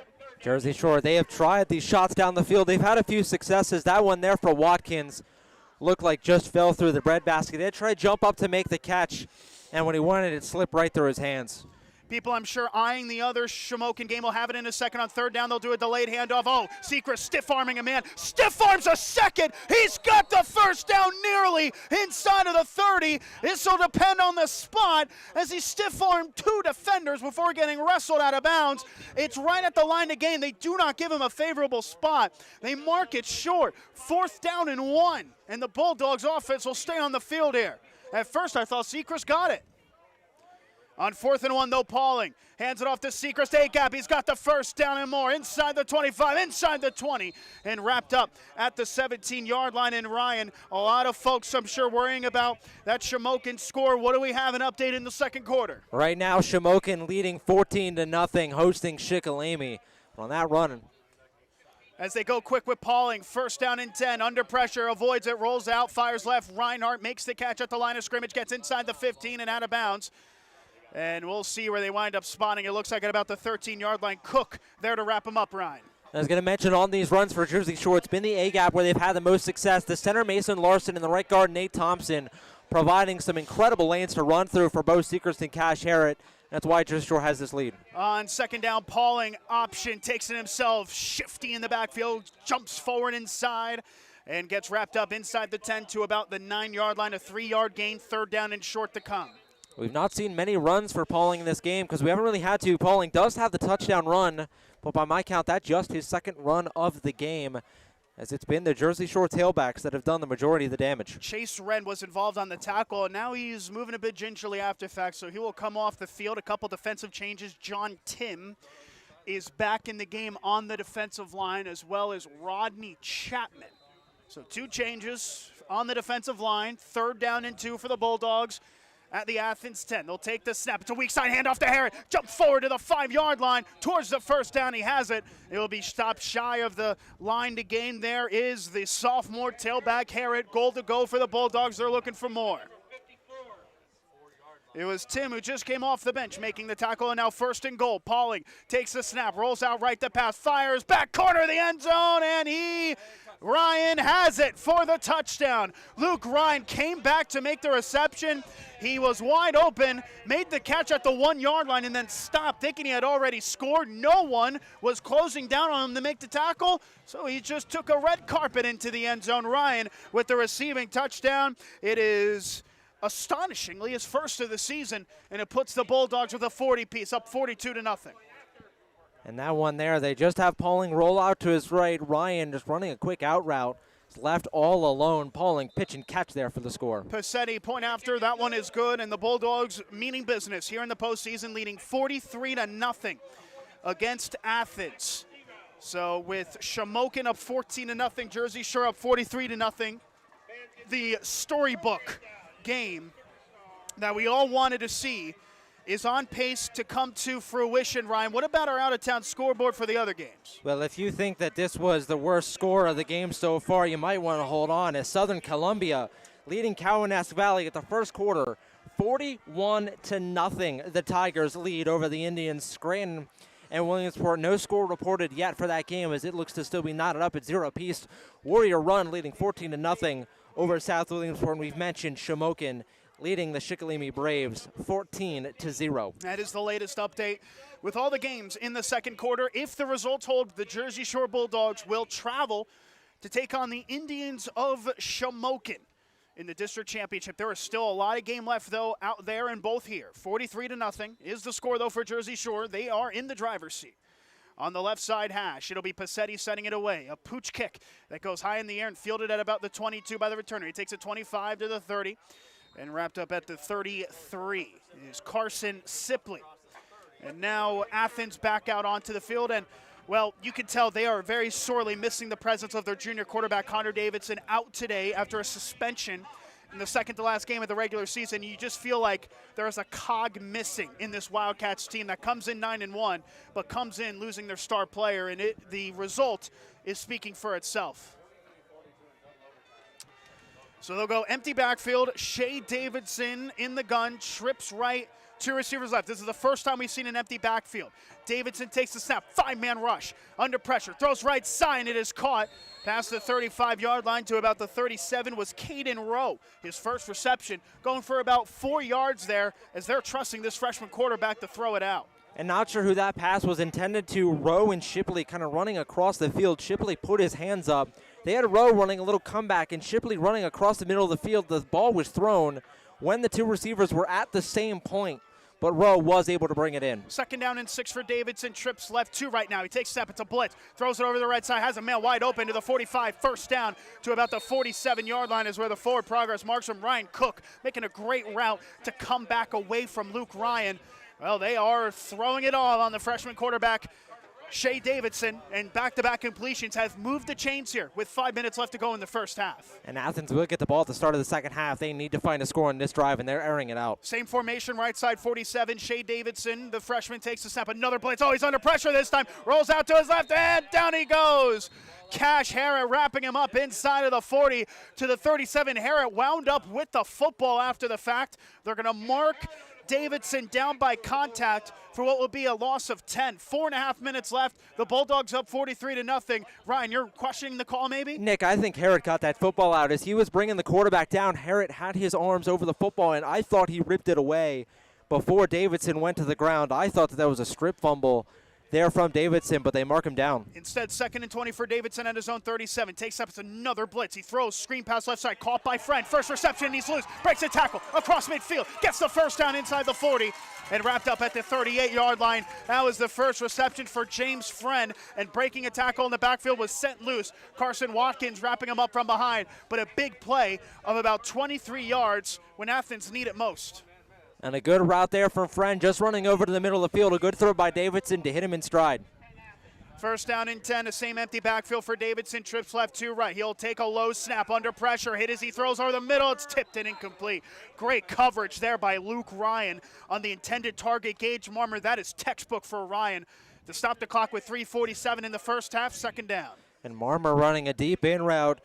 They had Ryan there in coverage. Ryan does a good job. He's behind the receiver. Marmer did have a step, but a good job by Ryan to reach across the receiver and get his hand in there right as the ball arrived and knock it away. Sets up a 2nd down and 10 here for Athens. Looking to get on the scoreboard, down 43-0. Davidson takes a snap, throws over the right side. It's intercepted. Oh, he's loose across midfield. It's Carter Reinhardt to the 40. Runs over the quarterback as he's out of bounds at the 37-yard line. You put the ball in the hands of the freshman, Shea Davidson. He made a couple great throws. That one is one he'll want back as Carter Reinhardt gets his 3rd interception of the season, his 2nd in as many games, and the Bulldogs are back in business on offense with 3:38 in the first half, up 43-0. They have it in Athens territory. And that one, just a late read by Shea Davidson. He was reading the left side of the field, came back to the right. Cook running a comeback route, but he just threw the ball too late. First play, it's an option and now a stoppage as Nolan Pauling took it quickly on the option, tried to pitch it out to Sechrist. We have a stoppage, and I am not sure why. It looked like the referees might not have been right. In fact, no, there was dead play. Dead ball. Referees weren't set, and so they'll reset it. A 1st and 10. They'll actually call it the 38-yard line left side. Nolan Pauling is in the gun. Trips right, 1 receiver left, Watkins. Pauling takes a snap. Another option. He'll take it himself. Cuts inside. Shifts away from another inside the 35 and wrapped up at the 34. That's a 4-yard gain for the sophomore Pauling. And Pauling there, his third rush, just another one right up the middle. Jersey Shore trying to find a few extra yards there. Good job by Athens, though, to bring Pauling to the ground and set up a second down and medium. Second and very manageable here for Pauling. And now they're going to take their time, killing a bit of clock. There's just over 3 minutes to go, Ryan, in the first half. Bulldogs up 43-0. They could look for the 50-piece here on this drive. Pauling in the gun, takes the snap, handed off to Seacrest right side, gets forward past the line of scrimmage, tripped up from behind, and not a favorable spot as he's marked down at the 33, lunging forward. Gain of about 1, maybe 2, and a 3rd down and 4. For Jersey Shore, I wouldn't be surprised if they try to take a shot down the field. They've looked for that shot play to Carson Watkins. It's had some success. Watkins in one-on-one coverage on the left side. Now it might be another time you go for it. 3rd down and 4. Motion right to left. Thompson will take the snap. Hand it off now to Harry. Has a lead blocker. Inside the 30 he goes for the first down to about the 25. It was Seacrest playing the lead block role as Sonic, they'll call him, Cash Harrett, gets the first down on a pickup of about 7. A 1st down and 10 on the left side 25. This Bulldog offense is booming. They have had multiple 50-plus point games. They've had 2 60-point games this season. Looking to have a 50 in the first half. It's Pauling taking it himself on the option. Wrapped up from behind, though. That is a loss. Back to the 30-yard line, a 5-yard loss. And a great open field tackle by Brady Flynn, stopping the Bulldog momentum, at least for a play, with just over 2 minutes in the first half. Flynn on the blitz, came unblocked up the middle. Pauling tried to shake him, but a good job by Flynn to wrap him up and bring him to the ground. And now 2nd down and 15. Pauling in the gun to throw. Throws it to the right side on the comeback. It's caught. Receiver looks to be Reinhardt. Past the line of scrimmage and only to about the 25-yard line. A 4-yard gain to set up a 3rd down and 9. The receiver, Ryan, on the catch. And Ryan there matched up against number 14, Ryan Cook. Good job there by Cook, though, to bring him to the ground. Ryan came back for the football. And Cook able to push him out of bounds and force Jersey Shore to a 3rd and long. 90 seconds now, 3rd and 9. Pauling rolls out to his left, fires it to the left side, caught to the 15. Watkins breaks by 1, breaks by 2, breaks by 3, tripped up inside of the 10 for the first down. Watkins with slippery feet on the left side to move the chains. That is a brilliant play, a pickup of 12. And it's a graveyard of Athens ankles there on that play. Watkins made 3 defenders miss, breaking multiple tackles as he finds his way for the first. Must be jelly because Jam don't shake like that. 1st and goal, handoff Seacrest inside of the 5, lunging to the end zone. Touchdown, Jersey Shore. Bo Seacrest with another first half touchdown. He is having a legendary day here in the postseason. It's 49-0 with 58 ticks in the first half. And Seacrest, he is one that's familiar with the end zone. 14 touchdowns in the regular season.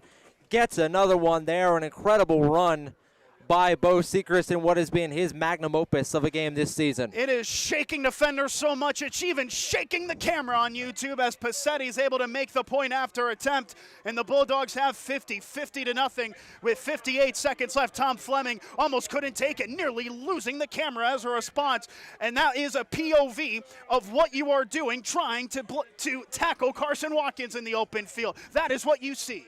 Watkins or even Seacrest on that last run. Seacrest makes another Athens defender miss as he finds his way to the end zone. Jersey Shore just doing it up front. That's where they're winning this game, is on the offensive line. We mentioned it a few times, but also Carson Watkins having himself a day as well. He is finding himself open a lot. On that previous catch, Pauling rolled out, found Watkins on the comeback. Said we made 3 defenders miss, breaking multiple ankles as he got the first to set up a Bo Seacrest touchdown. It has just been a great day of work for this Jersey Shore team. We were expecting Jersey Shore to be the favorites in this game. We were not expecting this. 50-0, the Bulldogs, I would argue, might be playing their best game of the entire season. This is their most complete first half that I have seen from them so far, including last week against Central Mountain. But this is an Athens team that knows how to win, that is competitive, that would take Central Mountain to the woodshed. And they're being taken now by the Bulldogs here in this first half. This one returned at the 15. He takes it to the 20, center of the park, 25, breaks off of a tackler, stiff arms another to the 30, and wrapped up at the 31-yard line. 50 seconds for Athens and 2 timeouts to try to get their first score here in the first half. I'm interested to see if Athens does try to go for a score here, because we've already seen multiple turnovers in this game. Do you risk another one and try to go for broke, because it feels like you almost have to, down 50-0, or do you just run the ball into the second half, maybe try to make some adjustments and have an explosive half of your own to try to find your way back in this game. They go back to the freshman Shea Davidson on the left side, hash 30. A 1st and 10. Carson Shipley is the tailback, 2 right, 1 left, the receivers. The freshman on the left side hash takes the snap. High snap, recovers, throws it right side, caught, and he is immediately rocketed, and rather it's an incomplete pass. The intended target right out of the backfield making that out route was Dominic Robbins. It was a quick wrap-up from the Bulldog linebacker, Pauling, who actually closed in as the safety to set up a 2nd and 10. And has been what's been most impressive to me with this Jersey Shore team. Athens trying a lot of these throws behind the line of scrimmage, but it feels like as soon as that ball gets to the receiver, a Jersey Shore defender is there to either knock it out or wrap him up. 2nd down and 10 on the left side. Davidson takes the snap, rolls out to his right to pass. He's got to fire it upfield. Oh, it's a tough pass, and it's incomplete. Pauling again involved as it was incomplete. The intended target was Gage Marmer. I'd have to say a very pretty throw from the freshman Shea Davidson. Pauling just making the better play there. And Pauling nearly had an interception. He crashed down on Marmer as he came in on the out route. That's a really tough throw for a freshman quarterback to make because he is throwing it from the far hash to the near side.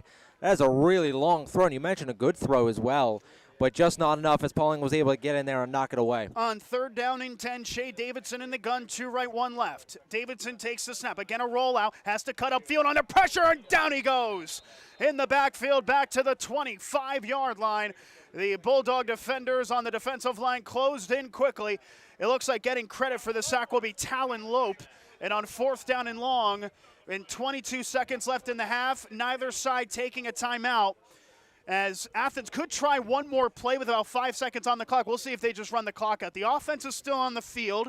Shea Davidson with 10 seconds, 9, and now 8. I wonder if Athens might take a timeout with a second left. No, they're going to go to the near side. Jersey Shore will go to the far side.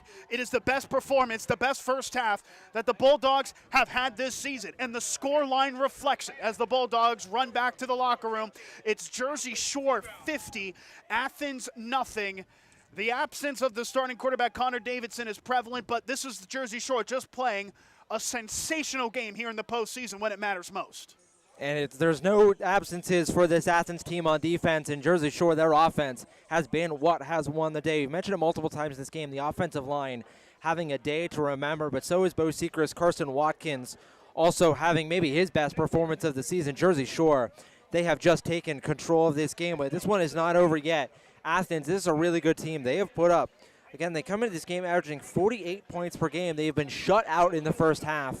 This Jersey Shore team is flying around on offense, defense, and special teams. They are winning this game right now in all 3 phases. So at halftime at Thompson Street Stadium, the nightmare on Thompson Street for Athens as the Bulldogs lead 50-0 going into the locker room. You're tuned in to Jersey Shore football on the Bear Country Sports Network. Looks like it'll be a harsh winter. Why else would snow shovels and ice melt be on sale already? Time to visit Terry's Coal & Wood Stoves in Jersey Shore. Serving Bear Country for the last 47 years, Kyle uses his many years of expertise to provide you with honest solutions and quality service.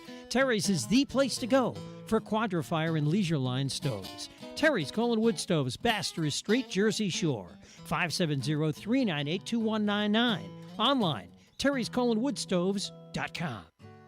It seems like the cost of everything is on the rise. But Erie Insurance can help make sure your auto insurance premium isn't one of them. Avoid rate increases with Erie Rate Lock. Even if you have a claim, your rates won't go up until you change a car, driver, or address. Your local Erie agent is Brigandy, Gleghorn, and Hafley. Get a quote today. Erie Rate Lock is not available in all states. Other conditions and limitations at erieinsurance.com. Go to erieinsurance.com for company licensure and product details. Get ready to hit the road with these great trips through Susquehanna Trailways. Shop early November 11th at the King of Prussia Malls. Spend November 18th at Windy Creek Resort Casino. The 27th, the Duncan Thanksgiving Day Parade. November 28th, Cozier's Christmas Village. Call Susquehanna Trailways 570-322-5361 weekdays between 8 and 4. Check the Susquehanna Trailways Facebook page and website for more information. Hit the road with Susquehanna Trailways. Fred Ham Disposal has proudly served the community with residential and commercial trash removal for the last 55 years. They're a family-owned company that cares about the environment and their customers, providing extensive trash removal and recycling options. Their fleet of trucks provide reliable pickup service and they give you a chance to pay your bill online.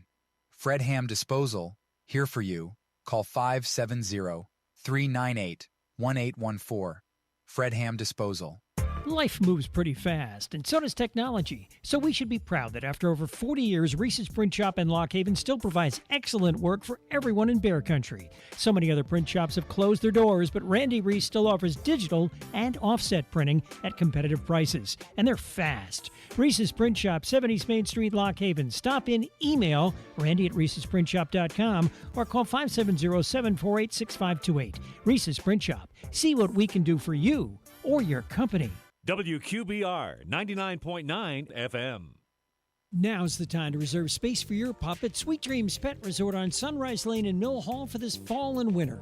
Individual indoor suites for your best friend featuring raised dog beds, grooming on site, air conditioning, radiant heat, and an outdoor playground. Take advantage of weekday doggy daycare, 570-377-0340. Fully licensed and insured, fully staffed with on-site security at all times. Online at sweetdreamspetresort.com and on Facebook. Sweet Dreams Pet Resort, where we treat your dog like family. You owe it to yourself to come into Kleiny's Home Furnishings, Route 150 between Woolwich and Avis, and find out for yourself why generations of happy customers keep coming back, keep coming home to Kleiny's. Quality, value, service, selection. And Kleiny's offers free delivery and 6 months same as cash. Right. That's why it keeps our family coming back, coming home to Kleiny's. Online at kleiny'sfurniture.com. What's your next dream? Paying off your credit card, remodeling your kitchen, whatever your dreams, they take some planning, and State Farm agent Jim Ely is right here in Jersey Shore to lend a hand. As your local good neighbor, he can help you look at the things you want to save for and come up with a plan to make those savings goals happen. Because your money should work just as hard as you do to achieve your dreams. So whether it's being free of debt or free to roam the world, call State Farm agent Jim Ely. Thomas Street, Jersey Shore, 570-398-2828. From mowing to harvesting and taking care of snow, Daughter Equipment just south of Mill Hall on Route 64 has what you need to get it done. Want to keep your home warm and cozy? Check out the Crown Royal Outdoor Furnaces. If you're cutting your own firewood, Daughter Equipment is your steel dealer. Daughter Equipment for Kubota, Honda Power Sports, Suzuki, Land Pride, steel, trailers, and accessories. See it all now at Daughter Equipment, just south of Mill Hall on Route 64. Visit us online at daughterequipment.com. Ace is the place with the helpful hardware, folks. Ace is the only hardware retailer that carries Benjamin Moore paint at over 3,800 stores. With Benjamin Moore's premium quality, you can be confident you're getting the best. You can buy in store or order what you need online for curbside pickup or delivery. When you want the best, Benjamin Moore paint from Ace at participating stores. Avis Building Supply, Central Avenue, Avis, across from Dairy Queen. Bear Country 99.9 FM. Halftime here at Thompson Street Stadium on Halloween night. And it has been a frightful game in favor of the Bulldogs. It's Jersey Shore 50, Athens 0 in this District 4 Quad A semifinal.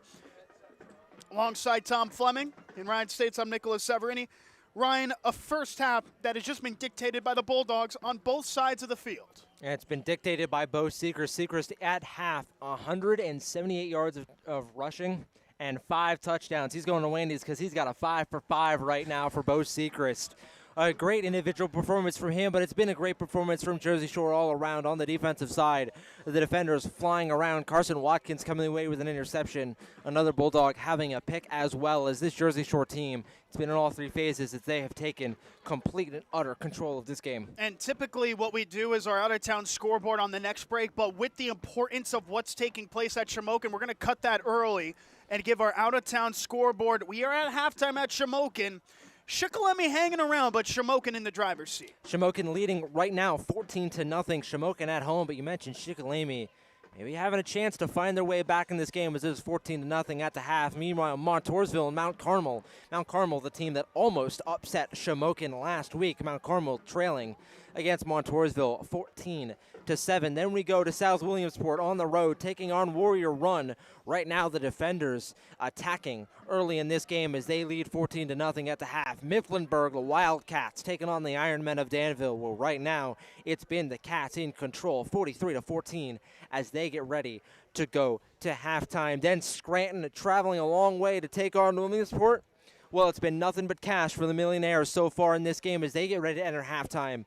Williamsport up 36-0. Then Southern Columbia taking it to Cowanesque, 41-6 as the Tigers lead the Indians.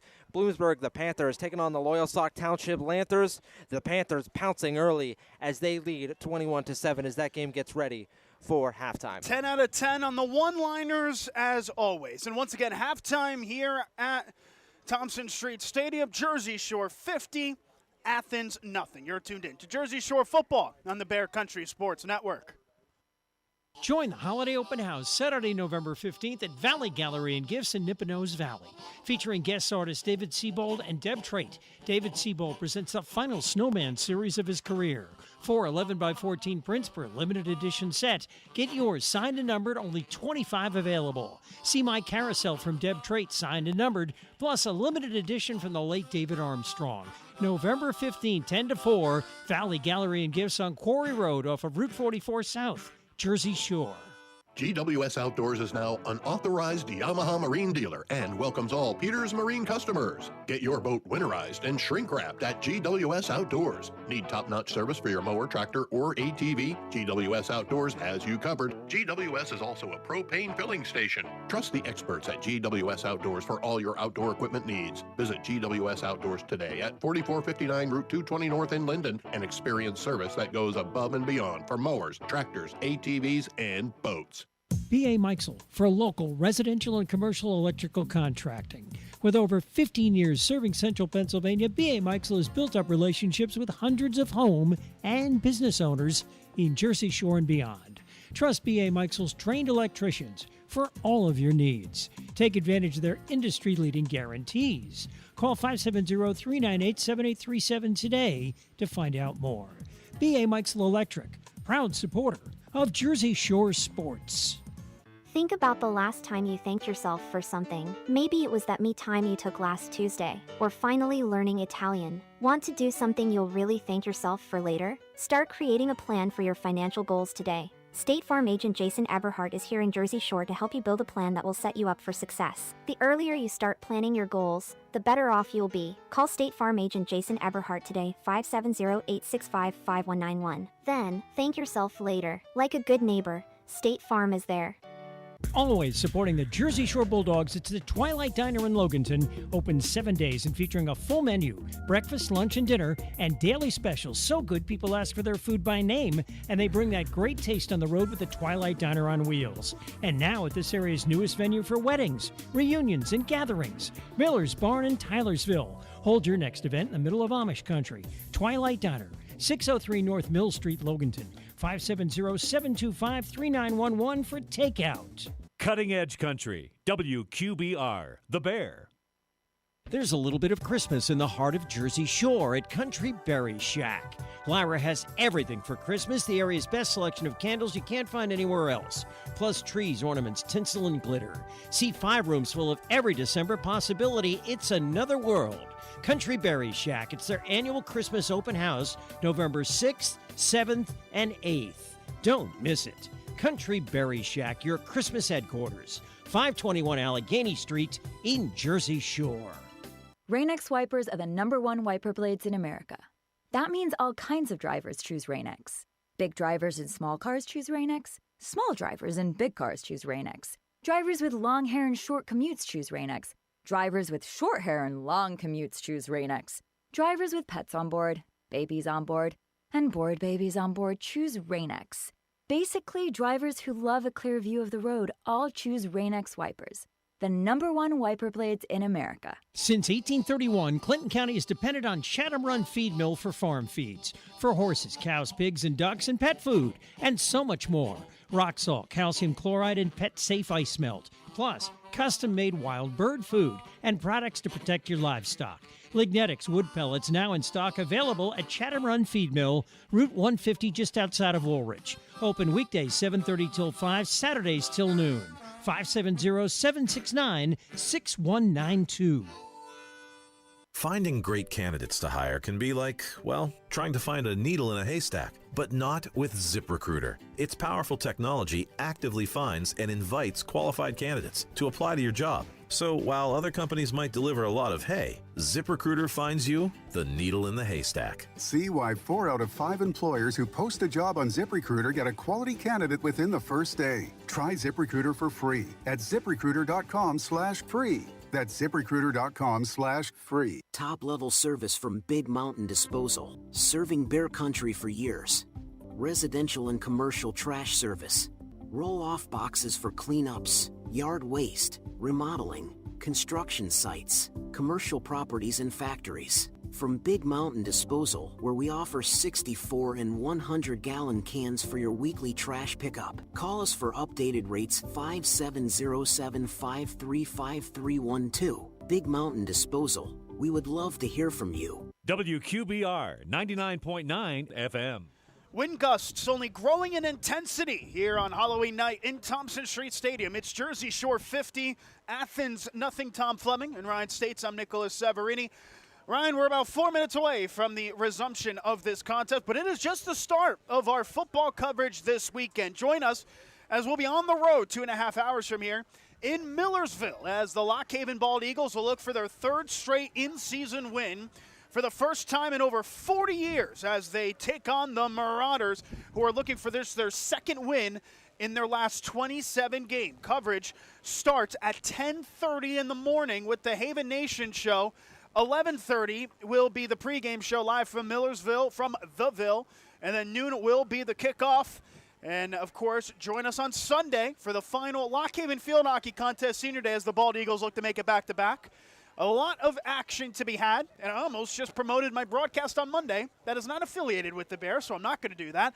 But Saturday, of course, football, Sunday, field hockey, tons of action on the Bear. But back on the field here at Thompson Street, both teams set to come back from their respective locker rooms. What are you looking to see for the Bulldogs in the second half? They've been more exposed in the second half of games. Well, as the wind here shuts the door up here in the press box in Jersey Shore, the Bulldogs on the field hoping to shut the door on what would be a really impressive first win of this district semifinal, this district playoffs in the semifinals. In the first half, Jersey Shore had their way with Athens. What I'm interested to see is what are the adjustments that the Wildcats make. Athens really struggled against the run in the first half. Does Jersey Shore, are they able to run the ball as effectively in the second half? And if they are with the running clock, this will be one that the Jersey Shore Bulldogs can just close out. Jersey Shore looking for their 17th home playoff win in the 14-year tenure of Tom Gravish. The second half is coming up next. You're tuned in to Jersey Shore football on the Bear Country Sports Network.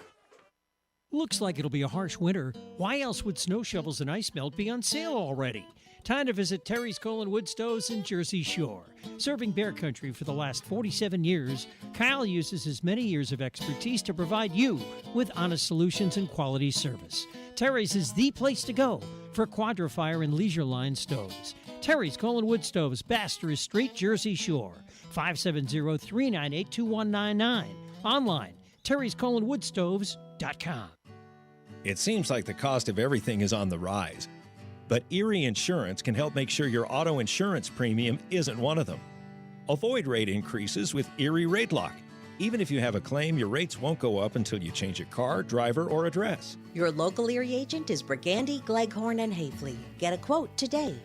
Erie Rate Lock is not available in all states. Other conditions and limitations at erieinsurance.com. Go to erieinsurance.com for company licensure and product details. Get ready to hit the road with these great trips through Susquehanna Trailways. Shop early November 11th at the King of Prussia Malls. Spend November 18th at Windy Creek Resort Casino. The 27th, the Duncan Thanksgiving Day Parade. November 28th, Cozier's Christmas Village. Call Susquehanna Trailways 570-322-5361 weekdays between 8 and 4. Check the Susquehanna Trailways Facebook page and website for more information. Hit the road with Susquehanna Trailways. Fred Ham Disposal has proudly served the community with residential and commercial trash removal for the last 55 years. They're a family-owned company that cares about the environment and their customers, providing extensive trash removal and recycling options. Their fleet of trucks provide reliable pickup service, and they give you a chance to pay your bill online. Fred Ham Disposal, here for you. Call 570-398-1814. Fred Ham Disposal.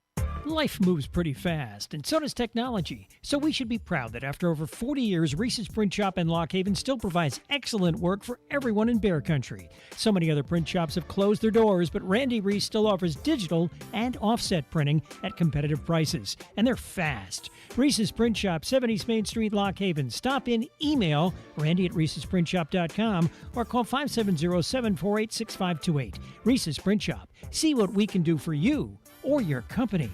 WQBR 99.9 FM. The lightning fast. Bulldogs up 50-0 against Athens, set to get started here in the second half. It will be a running clock due to the mercy rule of 35 points or more the advantage for the Bulldogs. I think the main modem here, you're still tuning in, let's see them have the four-quarter performance that they lack at times and maybe see some of the reserves and some of the youngsters get a shot against one of the better teams, of course, a 9-win Athens team. There is things to look forward to in this second half. Ryan, what is piquing your interest the most? I think I am interested to see when Jersey Shore puts the backups in, if they do it all. We've seen at times this season, I want to go back to that game against Central Mountain. They were very reluctant to put the second unit in until that game was well out of hand. If I'm not mistaken, the backup quarterback, Hayden Kelly, not getting in that game until the fourth quarter.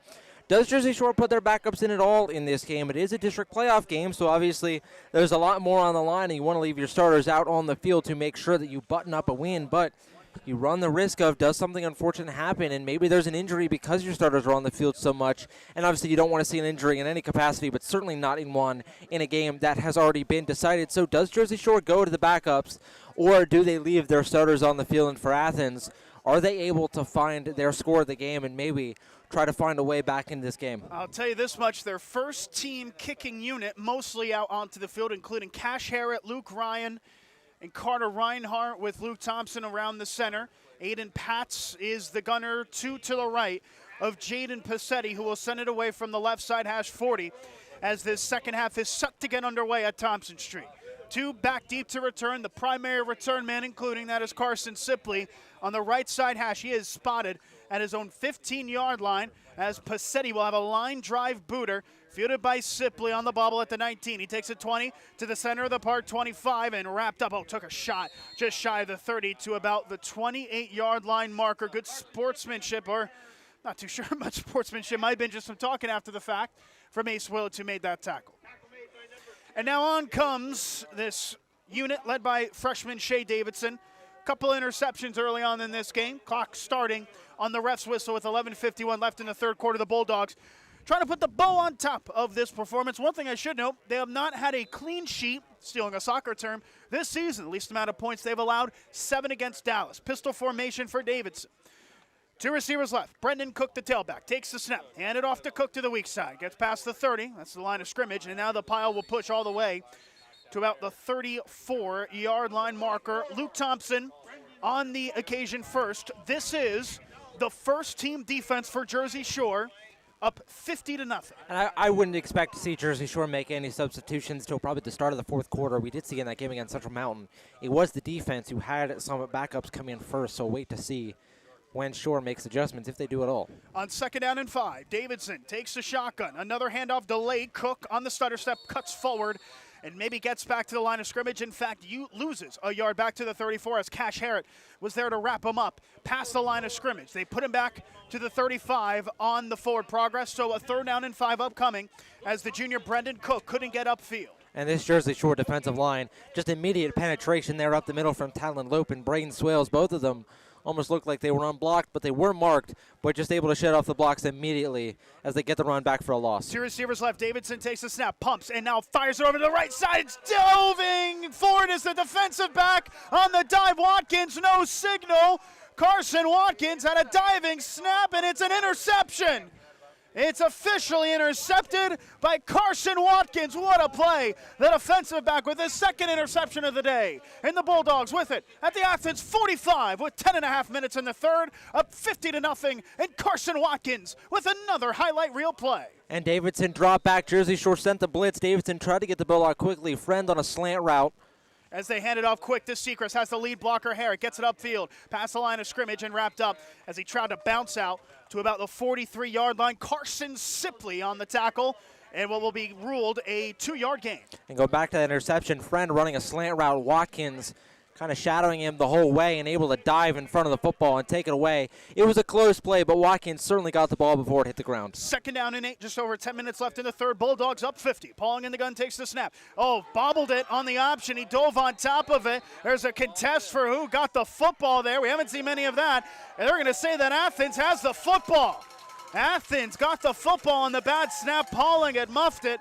And diving on top of it was Landon Lehman. So Lehman able to get a turnover. A rare turnover there for the Bulldogs as Athens will start this next drive at the 46. A rare miscue for Pauling today. And on that one there, just a bad handoff on the snap between the center snapping and the quarterback receiving it. There was a breakdown there. The ball you mentioned fumbled. 1st down and 10. We'll start this drive as mentioned on the 46 left side hash. Davidson in the gun, 2 receivers right. Flanker on the left side looks like Cook. The tailback is Shipley. Davidson takes the snap, play fake, looks to pass, fires. Oh, the defensive back fell, and it's a reception inside Jersey Shore territory to the 45, and wrapped up at the 40-yard line. There was Gage Marmer, who got it into Bulldog territory. 14-yard reception. The defensive back fell, the safety making the tackle, but called back for an illegal man downfield penalty. That is a backbreaker, Ryan. And it looked like it was the left guard who got a little bit too far up the field, but on that play, Marmer running an inside route was able to get past the defender, Ryan. You mentioned Ryan slipped on the play. Marmer left wide open. A good throw from Davidson to hit him in stride, but just not able to find it there as the were able to find the completion, but an illegal man downfield takes the play away. It's just one of those days, isn't it, for this Athens team. 1st and 15, backed up to their own 41. Play fake for Davidson, fires it over the middle. A diving effort for another interception, but it'll be incomplete as Luke Ryan was shadowing the receiver Marmer. Davidson trying to fit it into a pocket that just simply was not fittable. 2nd down. Well, I think if that ball's thrown a little bit higher, maybe that one's able to be completed. Davidson, though, fired it like a rocket at the receiver, Marmer, and you mentioned Ryan, really good in coverage, and that's been the big key for Jersey Shore. Athens, they've not been able to find the throws down the field because Jersey Shore been locking up in coverage. 2nd down and 15, less than 9 minutes ago in a running clock of the third quarter. Davidson in the gun to the left side hash, 2 receivers right. He takes the snap again to throw, look for the screen, rolls out of it, back to his right, buys time, fires it to the line of scrimmage, and it is incomplete. The intended target, Carson Shipley, out of the backfield on some improvisation, was looking to get open. Cash Harrod in coverage. Another incompletion to set up a 3rd down. And just nowhere to go for Davidson. Immediate pressure. Davidson had to roll out of the pocket, immediately broke the play, and tried to make a play down the field, but nobody open. A good job there from Jersey Shore on the defensive line to get penetration, force Davidson off his spot, and force an incompletion to set up 3rd and 15. 3rd and 15, as mentioned, to the left side hash 41. 2 receivers right. Flanker is Cook on the left. Shea Davidson in the gun. Tailback to his right is Shipley. This was a big play negated by a penalty, and now 3rd and 15. He fires it to the line of scrimmage, right side, caught by the receiver Marmer, trying to make a move in the backfield by Luke Ryan, wrapping him up as they are escorted out of bounds at about the 44. Marmer tried to make some moves on Luke Ryan, who stayed stationed and made the stop. A 3-yard gain, maybe 4, and a 4th down and 11. As we approach the halfway mark in the third period, the Wildcats trying to convert on 4th and long.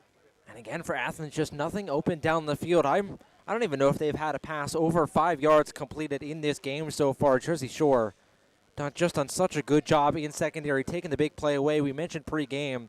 That was how Athens needed to win this game, was get those explosive plays down the field and try to find scores that way. But Jersey Shore done such a good job, not even giving Athens the opportunity to try to throw the ball downfield. Fisher will punt it away. The punting unit on as this one's end over end. It will be fielded by Pauling at the 20. He takes it to the 25, bounces back to the outside of the 30, looks for the seam, and then will go out of bounds at his own volition. At about the 29-yard line, Pauling was looking for the big play, didn't see it as the gunner escorted him out. And the Bulldogs will have the football at their own Depends on the spot. 29-yard line with just over 7 minutes to go in the third quarter, up 50-0. A smart play there by Pauling to just voluntarily step out of bounds. No need to take the hit. And now an out-of-town scoreboard. An update over at Shamokin. Shamokin, another touchdown for the Indians, is in the third quarter. The start of the third, they now hold a 21-0 lead over Shikellamy. Back on the field here, 1st and 10. Pauling will hand it off to the weak side. That is Harrett. Getting past the 30 to the 31, a 2-yard scamper for the backup tailback Harrett on the stop in the middle. Brendan Comstock.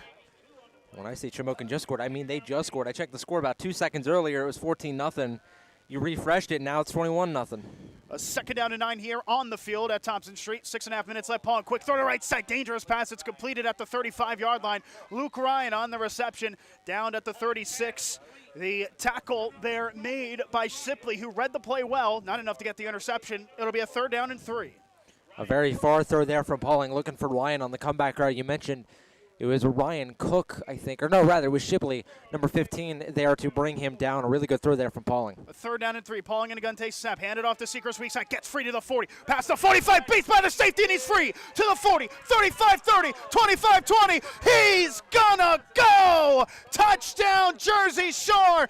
Bo Seacrest, astonishingly, with another touchdown. And it's 56-0 Jersey Shore. Bo Seacrest approaching an all-time performance here in the semifinals of the district. And another one there. Seacrest, another handoff. He takes up the middle, and he just does the rest. Good blocking up front, but Seacrest makes a few defenders miss, gets to the second level, and it is gone from there. An Athens defender trailing him, unable to bring him down. It looked like it was the strong safety, number 6, Connor Garrison, tracking him down. Seacrest able to outrun him and find the end zone for his 6th touchdown of the game. Passetti point after through the uprights and good. 57-0 Bulldogs with 5:55 to go in the third quarter. And looking at this real quick from the Athens perspective before we focus on Jersey Shore here, this is not a failure of a season for Athens. This is a team that is coming on a 9-win season, of course. Their most wins in 10 years. Now in the postseason and back-to-back years, losing by just 13 points against Shamokin. This will be a bigger loss this evening. But a team that finished 2nd in the Northern Tier League, only to Troy, who are the state champions, of course. A 2nd-place finish in the conference, a 9-win campaign, their most in 10 years. It'll be a successful season. They will, of course, look to forget this match on what has been a season of a lot of positives for this Athens team in the 3rd year of the Sean Bradley era. And this is an Athens team as well. You mentioned a pregame that had some of their better players poached away from schools up in New York, players crossing the border to go to some higher tier schools in New York. So for Athens, you're absolutely correct. This is a really good season for them, a season that will be remembered as it's the 3rd year of the coach Sean Bradley, his best year. This is a program that's trending upwards. Passetti setting it away, fielded at the 15 by Sipley. Takes it to the 20, 25, middle of the park, left side hash 30. Breaks a tackle to the 35 and wrapped up at the 37-yard line. There was Ripley on the tackle from behind Luke Ryan. And this Athens team will come back onto the field against a Bulldogs defense that has yet to allow a score so far. This, as of now, with 5.5 minutes or so left, their best defensive performance of the season. And for Jersey Shore, it's been in the third quarter, 5.5 minutes, I should say. My apologies, Ryan. And they've been flying around in this game. What's impressed me most was this Jersey Shore team. Athens, a lot of throws behind the line of scrimmage. As soon as the ball arrives, though, it feels like there's a Jersey Shore defender in the area. They have done such a good job at shutting down this Athens offense and what they want to do. Pistol for Davidson, taking the snap, handed off to the tailback Shipley, and he is tripped up from behind by his own volition to the 35-yard line, a 2-yard loss. Mostly starters still on the field for Jersey Shore, up 57-0. One exception is Aiden Patz, who comes in as the left side edge rusher. Braden Swales, the defensive tackle, starting on the right side. 2nd down and 12. Just over 5 minutes left in the third quarter. Shea Davidson in the gun. 2 receivers right, taking the snap. Hand it off again to the tailback Shipley. He's going to get met at the line of scrimmage, maybe even losing a yard there in the process as he had nowhere to go. It'll be a 3rd down and long upcoming. The tackle by Thompson and also helped out by Talon Lope. Jersey Shore again. They've just, Athens nowhere to run the football. I'm surprised we haven't seen a carry yet, if I'm not mistaken, from number 44, Brendan Cook, in the second half. 3rd down and 12 here for Davidson, and now a timeout by Sean Bradley. So a miscommunication there maybe for Athens on offense. With 4 minutes and 41 seconds left in the third, Jersey Shore 57, Athens nothing. And a refresh of the scoreboard, Ryan, what do you see over at Shamokin? Well, it's still 21-0 as they are in the third quarter. Montoursville, right now they lead Mount Carmel 14-7. Warrior Run, the defenders, 28-0. They lead over South Williamsport. Mifflinburg and Danville, that score still 43-14. Scranton still leads 36-0 over, or rather Williamsport, still leads 36-0 over Scranton. Southern Columbia still holding a big lead over Cowanesque Valley. The Indians have scored a touchdown, but that score still remains Tigers 41, Indians 19. And Loyal Sox still trailing Bloomsburg 21-7. Athens coming out of their huddle to the near side, out of the timeout. 4 minutes and 41 seconds left. Clock will restart on the referee's whistle as Sean Bradley for Athens takes his first timeout. The hometown Bulldogs up 57-0. A third down and 12 for Athens at their own 35-yard line, the left side hash. Shea Davidson in the pistol, trips to the right side. Tailback behind him is the senior Shipley, who's approaching 600 rushing yards this season. Davidson will look to pass here, fires it towards the right side, has a man open on the seam. It's caught inside of the 40 and tripped up at the 39-yard line. Gage Marmer, the intended target, making the reception. Got a very favorable spot back to the 36-yard line. The first time they've really been able to connect deep as they're in Bulldog territory on a very impressive pass, we'll have to say, of over 25 yards. And Athens struggled moving the ball, but quarterback Shea Davidson made some good throws in this game, and that one an impressive one.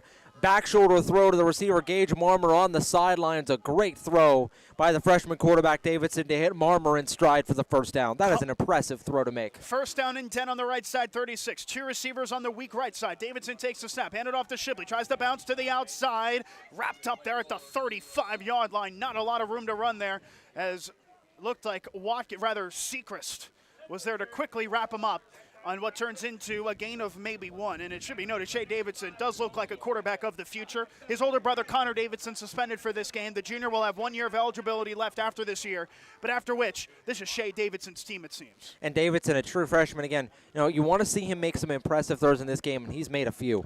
Davidson in the gun on 2nd and 9. Takes the snap to throw. He's going to fire this time in double coverage. Oh, high point, and it's caught inside of the 10 and down at the 9. A reception there from James Friend. Something to say afterwards from the defensive back Watkins. Friend might have had his slimmest of push-offs. It was clean contact. It was a bit of the gamesmanship. A massive reception of about 24 yards to take it inside of the Bulldog 10. And Friend, a tall receiver, and number 12 tells his quarterback, Shea Davidson, well, you've never had a friend like me. Looking like a genie there to make that catch downfield. An incredible one-on-one coverage against Carson Watkins. He goes up and over Watkins to bring that catch in. A good throw from Davidson to put it only where Friend can get it, but an even better catch from number 12. First and goal, Davidson throws left side, caught the sticks, wrapped up on the shoestring to about, as mentioned, that 6-yard line. Watkins bringing down Marmer, who had the reception, a 3-yard gain, 2nd and goal. And for Athens, the first time they have been this deep into Jersey Shore territory, finding the red zone for the first time as they look for their first score of the game. Seeing a little bit more confidence in this offense, and normally still against the Jersey Shore starters. We've seen this Athens offense start to move the football here. 2nd and goal with just over 2 minutes left to go in the third quarter. Bulldogs up 57-0. Davidson in the gun on the left side hash, taking the snap. Play fake. Shipley on the play fake, throws it instead to the right side for Marmer, and it's incomplete. This time it was Ryan closest to it in coverage. 3rd down and goal. This Athens crowd has come in very large numbers. Obviously the postseason beckoning. It's a great Athens crowd, been very friendly with us all evening, and they are looking for a reason to celebrate here. A 3rd and goal with about $1:45 in counting here in the third quarter. At the 6-yard line, they go. Davidson in the gun. Left side hash. Motion right to left, Marmer taking the snap. Looks to the right side instead. One-on-one coverage to the end zone, and it is caught. For the touchdown, it was James Friend who made the reception in the back of the end zone. Ryan, you were looking for a flag there. There was pushing and shoving as the defensive back was Watkins, but the touchdown will stand. James Friend with his 12th receiving touchdown, astonishingly, on the season. And they're on the board, 57-6. Athens under the Bulldogs, rather. The Bulldogs, obviously, with the monumentous lead, but Athens with something to go back to the bus about. Well, Nick, I thought they were going to call that for offensive pass interference. Friend matched up against Watkins. Looked like he grabbed Watkins and was pushing him back in the end zone. Watkins never had a chance to make a play on the ball. I saw a flag come out that the referees must have picked up, but I did see a flag come out as I thought they were going to get nailed for offensive pass interference. The flag picked up, and now to make it 57-7, Zach Fisher on the point after. This has been a very impressive kicker from what we saw in warm-ups, and that was good by a very wide margin. So with $1:30 left to go in the third quarter, Jersey Shore 57, Athens 7. The Wildcats taking it about halfway the length of the field. A couple of great throwing plays and a couple of great individual receptions to take them there. And from 6 yards out, they are managing to score as well on the 6-yard reception from Friend.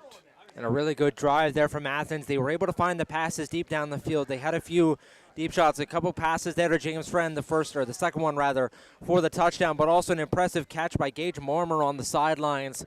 And for Athens, with a true freshman quarterback, that is something that's really good to see from their perspective, for them to be able to find the end zone on that drive and get themselves on the board. As we have another score update, Shamokin scores again. They now lead 28-0 as they are still in the third quarter. Shamokin leading Shikellamy 28-0.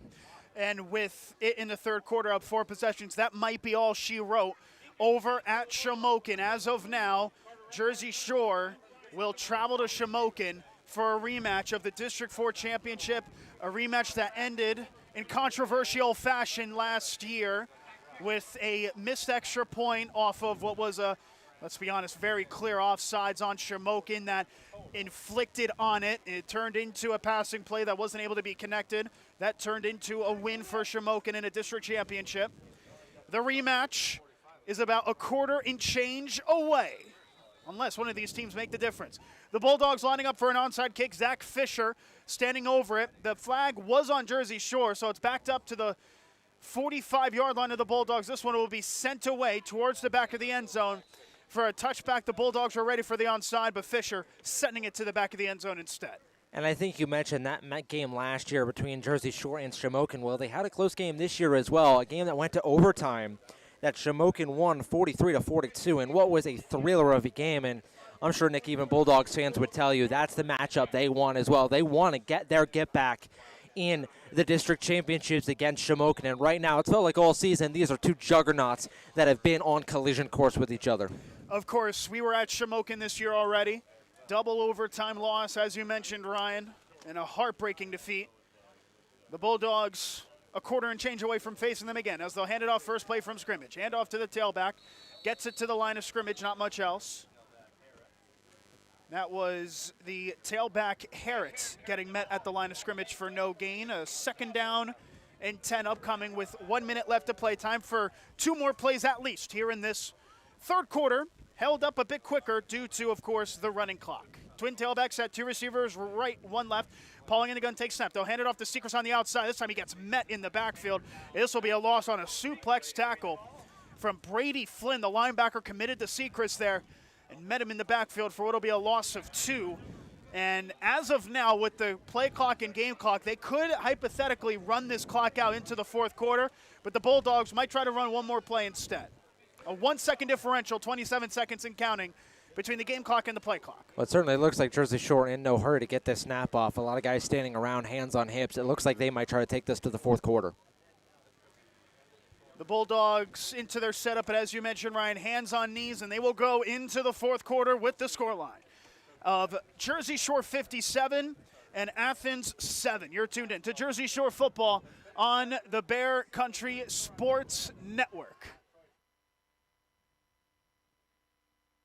42 years serving you. All Round Tire, your hometown service and tire sales center. Family owned and operated, All Round Tire features Cooper and many other brands, including Michelin and Firestone.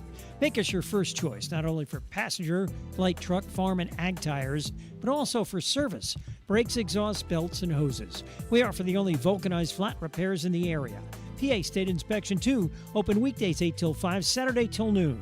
All Round Tire, Cement Hollow Road, Jersey Shore. Put 12 minutes on the clock one last time from Thompson Street Stadium in Jersey Shore, Pennsylvania. Jersey Shore 57, Athens 7. Tom Fleming and Ryan States I'm Nicolas Severini. We are set to go here for the fourth. The Bulldogs set to make the district championship for yet another win in a row. They are set to win their 17th out of 18 home playoff games in the Tom Gravish era, and 12 of the last 13 first-round games in the Gravish era. Only that Selinsgrove loss in 2017, separating them from perfection in the first round under Tom Gravish. And they'll have it here, 3rd down and 12 with the running clock. Pauling in the gun, tailback right, taking the snap. Pauling rolls right to throw. He's going to fire it on the comeback to Ryan. Diving, catch at the sticks to the 32, and he's got it. That is about as automatic as you can have it. Oh, look out, there is some extracurriculars after. Pauling took a shot after the play, and a flag is down. Well, or it wasn't Pauling, in fact. It was one of the linemen. I looked like Isaac Shirey, the right tackle. Oh, you do not want to see this.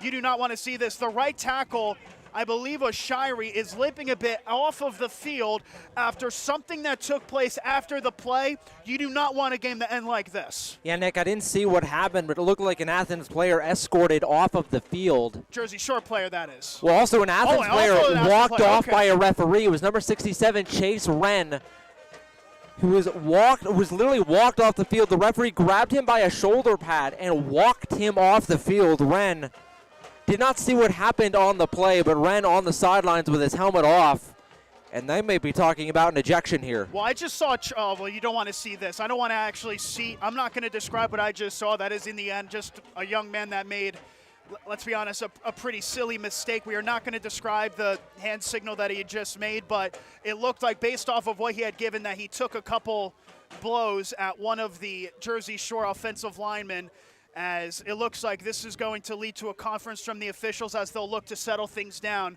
with 11:43 left in the fourth quarter, and a young man showing a real sign of weakness here at the moment, Ryan, we have to admit. Yeah, and there's a long discussion with the referees. I think this is some sort of ejection, as there are some talks with the referees on the sideline of what's going to happen. They are talking with the Athens head coach, and there it is. It looked like after the play, it was a Athens player, number 67, who made a motion of almost looked like punching a Jersey Shore player while he was on the ground. And it was a pretty violent punch at that from what I saw.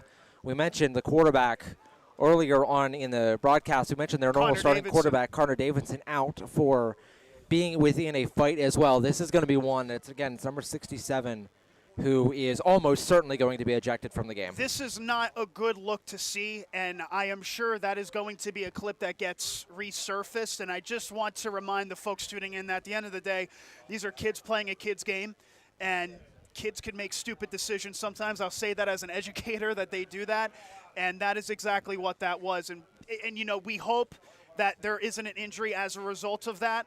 It's a reminder, because I'm not even going to bother looking at the comments and the reflections from it, but a reminder to be respectful in what was a very real and very regretful moment of unclarity there. At the end of the day, I mean, this is a very physical game at heart. This is one, these two teams competing hard, a lot on the line, and it's just one where an Athens player makes a mistake, and you just leave it at that. It's a mental mistake, and one that, again, hopefully the Jersey Shore player is okay and we can all move on from. 1st and 10, Pauling faking the throw, handed off to Seacrest, bounces weak side, breaks the tackle across midfield, breaks another to the 45, jukes away to the 40, outside the numbers to the 35, and out of bounds at the 32. It was Sean Peters staying in his zone, preventing a touchdown, as Bo Seacrest gets another sharp gain. Under 11 and a half minutes to play, the Bulldogs up 57-7. Most of their starters still on the field. A 1st and 10 to the 32. And Seacrest flirting with 300 yards in this game. He came into the half 178. He is well over 200, probably closer to 250 here. 1st and 10, option play. Pauling takes a shot as he pitches it to the outside. A handoff on the pitch to Seacrest. Stiff arms a man and is caressed out of bounds at about the 27 as he lunged all the way to the near side gravel. The tackle made by the number 14, Ryan Cook. And listen, you have the starters on the field up by 50. At this point, if you're Athens, you're just playing for their final football ever. They're going to be playing some physical smash-mouth football. This is the price you play for keeping a lot of the starters on the field here. 2nd down and about 6, we'll call it. Motion right as they'll take the snap. A handoff, Seacrest gets upfield inside of the 20 for the 1st down into the red zone at about the 18-yard line. And, Nick, I do want to mention on the previous play, on that pass play, Nolan Pauling went to ground.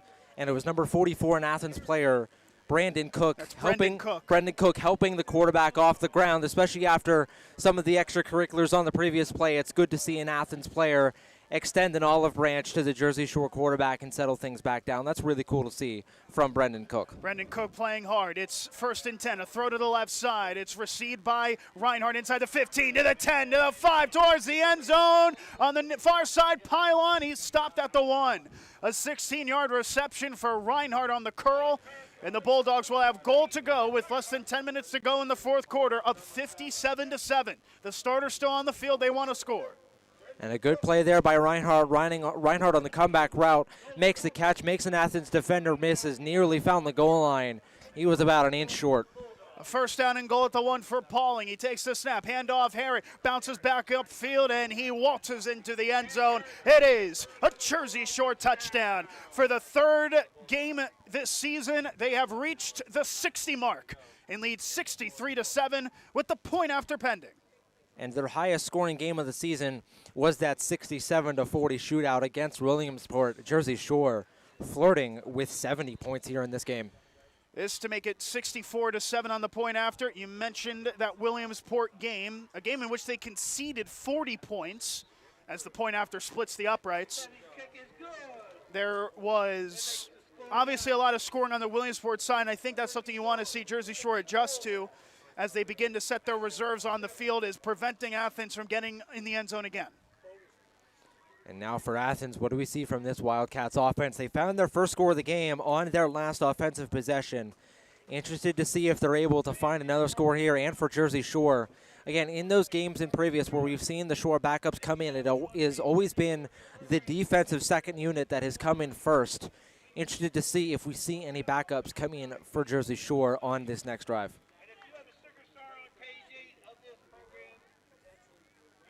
Now Jersey Shore, they are lining up as Athens, a late substitution, comes on the field as Jersey Shore gets ready to kick this football away.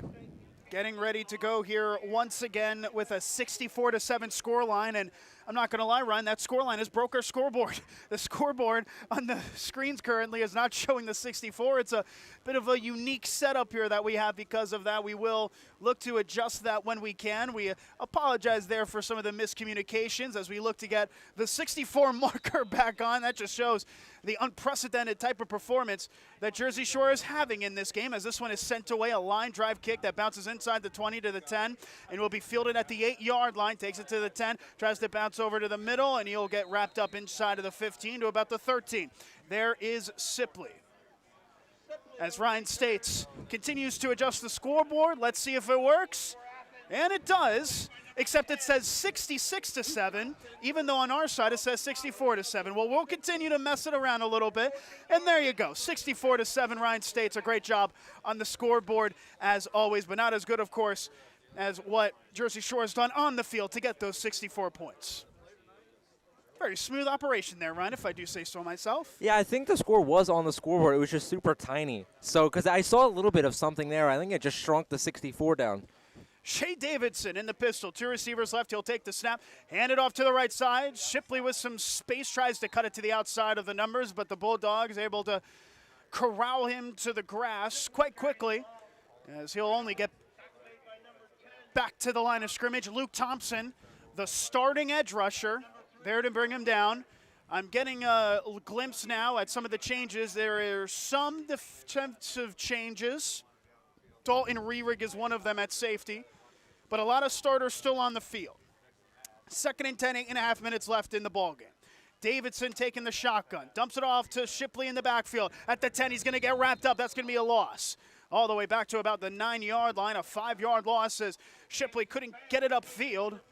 It was Carter Reinhardt there first, Bo Sechrist helping him out as well.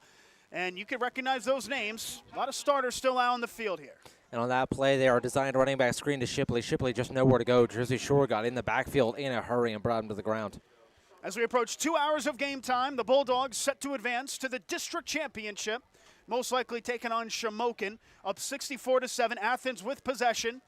on a 3rd down and 15. They'll take the snap. Davidson, he'll throw it deep. Oh, he's got a man wide open, and it's caught to the 30-yard line. Is Marmer breaking it? Oh, he breaks another, and he's free. He's got daylight across midfield. The 40, 30, 25, 20, 15, 10, 5. Touchdown, Athens. How about that from Gage Marmer? One for the huddle highlight reel as he gets it into the end zone from 90 yards out. A big play, and Marmer with the reception over the middle, breaking 2 tacklers on the skates and gets it in the end zone. And Marmer left unmarked. Jersey Shore sent the house expecting a short pass or a run. Athens decided to take a shot down the field. Marmer left unmarked. No Bulldog defender within 20 yards of him. Davidson hits him in stride. Marmer makes Dalton Rearig miss in open space and runs the rest of the way for the score as Athens finds their second score of the game on a second straight possession. It's only fitting that Gage Marmer would have it. He's been the leading receiver today, now with his 7th receiving touchdown of the season. And now Zach Fisher set for the point after attempt. He is 1 for 1 on PATs today. Snap is good, well adjusted on the hold, and the kick is through. That was an awkward snap. The holder did a lot of the legwork there to bring it back and make it receivable, as Fisher was able to send it through the uprights. 64-14, the lead down to 50 with 7:21 left, and the Bulldogs trying to close this game out. Good job. It was a good offensive play there from Athens. Again, they had their short passes, and that's been a lot of what their offense has been so far this game. A lot of the short passes and trying to make defenders miss in open space. Jersey Shore have been buttoned up at making those open field tackles, but for Athens, they've decided to air it out on that last play. Gage Marmer, the leading receiver for this Athens team this season, 640 yards and 6 touchdowns in the regular season, gets his first touchdown in the district playoffs and gives Athens another score. So as the Bulldogs look to end on the right foot, we will be back a week from today, most likely, Ryan, at Shamokin. We will be broadcasting it live on the Bear Country Sports Network. Jersey Shore and Shamokin looks to be the accepted matchup. The scoreline still 28-0 at Shamokin.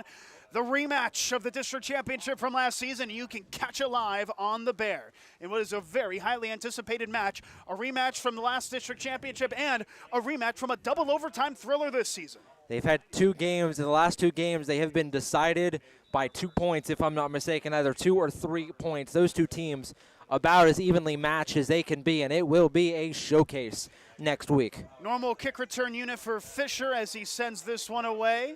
It'll take a hopper and be fielded by Reinhardt at the 10. He takes it 15, 20, and wrapped up shy of the 25. In fact, right at the 25-yard line marker. And tackle into special teams, Nolan Roppers, the sophomore. And now Jersey Shore's offense, their starting offense, back on the field, up by 50 points with over 7 minutes to go, just over, in this contest. The starters on the field here, as Pauling is in the gun, Bo Sechrist is the tailback, 2 receivers on either side. They're not making friends here this evening as they'll take the snap. A handoff to Sechrist up the middle, takes it past the 25 and wrapped up at about the 29-yard line for what will be about a 5-yard gain for Sechrist.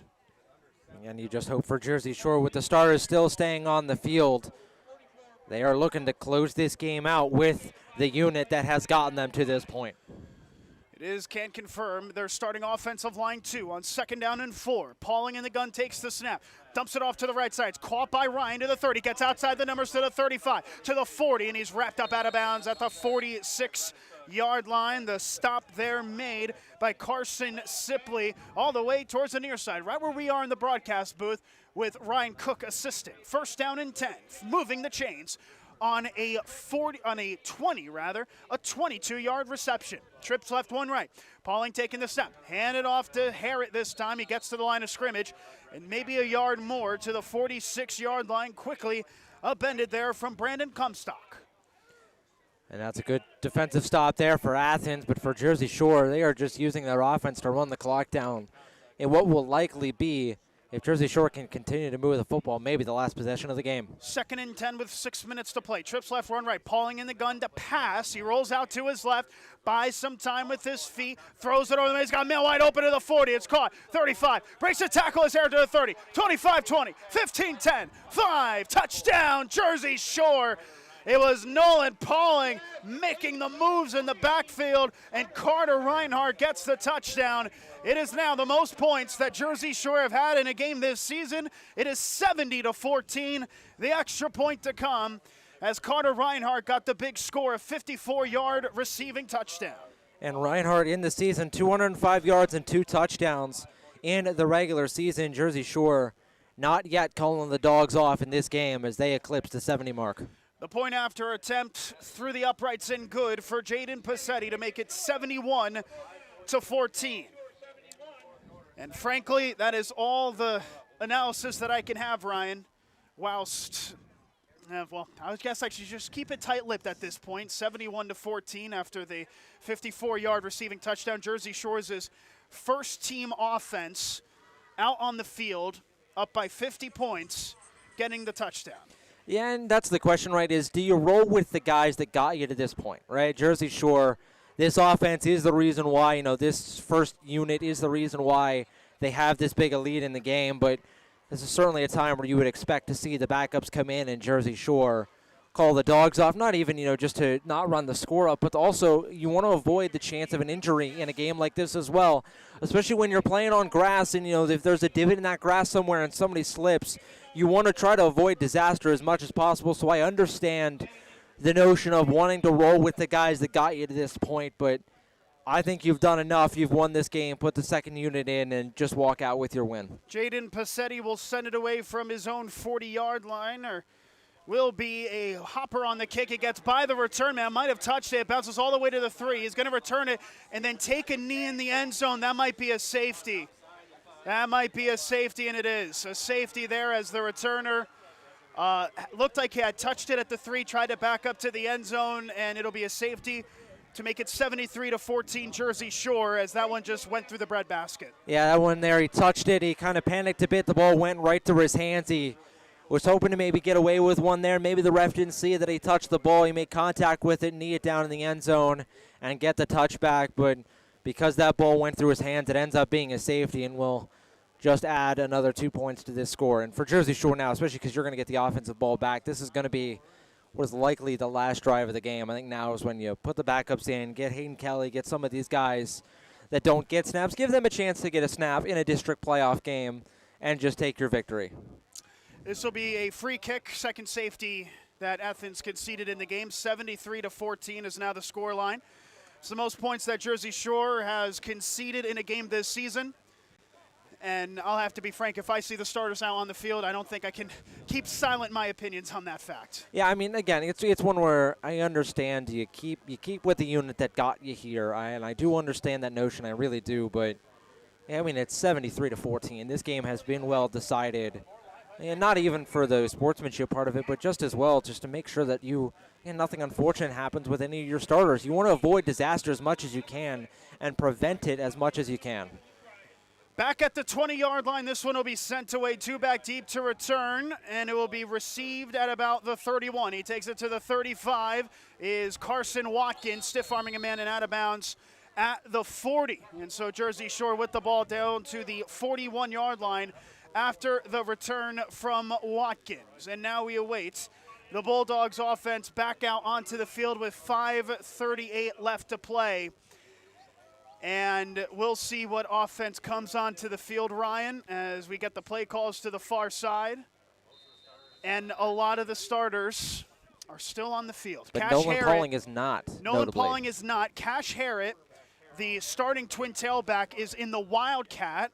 Or rather, that's Chase Ellison in the Wildcat. So Ellison in the game, takes a Wildcat snap, handed off to Harrett, is immediately rocketed by Brendan Comstock inside of his own 40. To about the 37-yard line. Harrod actually wound up taking it off of the handoff from Ellison. This is the first time we have seen Chase Ellison get snaps in a Wildcat formation. It loses 3, 2nd and 13. And I am reading the signals and I'm reading the offensive line. On my view, the starting offensive line is still on the field here. The only exception is Pauling, who makes way as we see some changes here. Harrod and Ellison giving direction, 2nd and 13, less than 5 minutes to play. Ellison in the Wildcat for the first time this season after a 3-yard loss on the handoff from Harrod. Ellison takes the snap, handed off to Harrett. It's brought down in the backfield some more, back to the 34-yard line, another loss. And it seems like this is time-wasting duties here for the Bulldogs.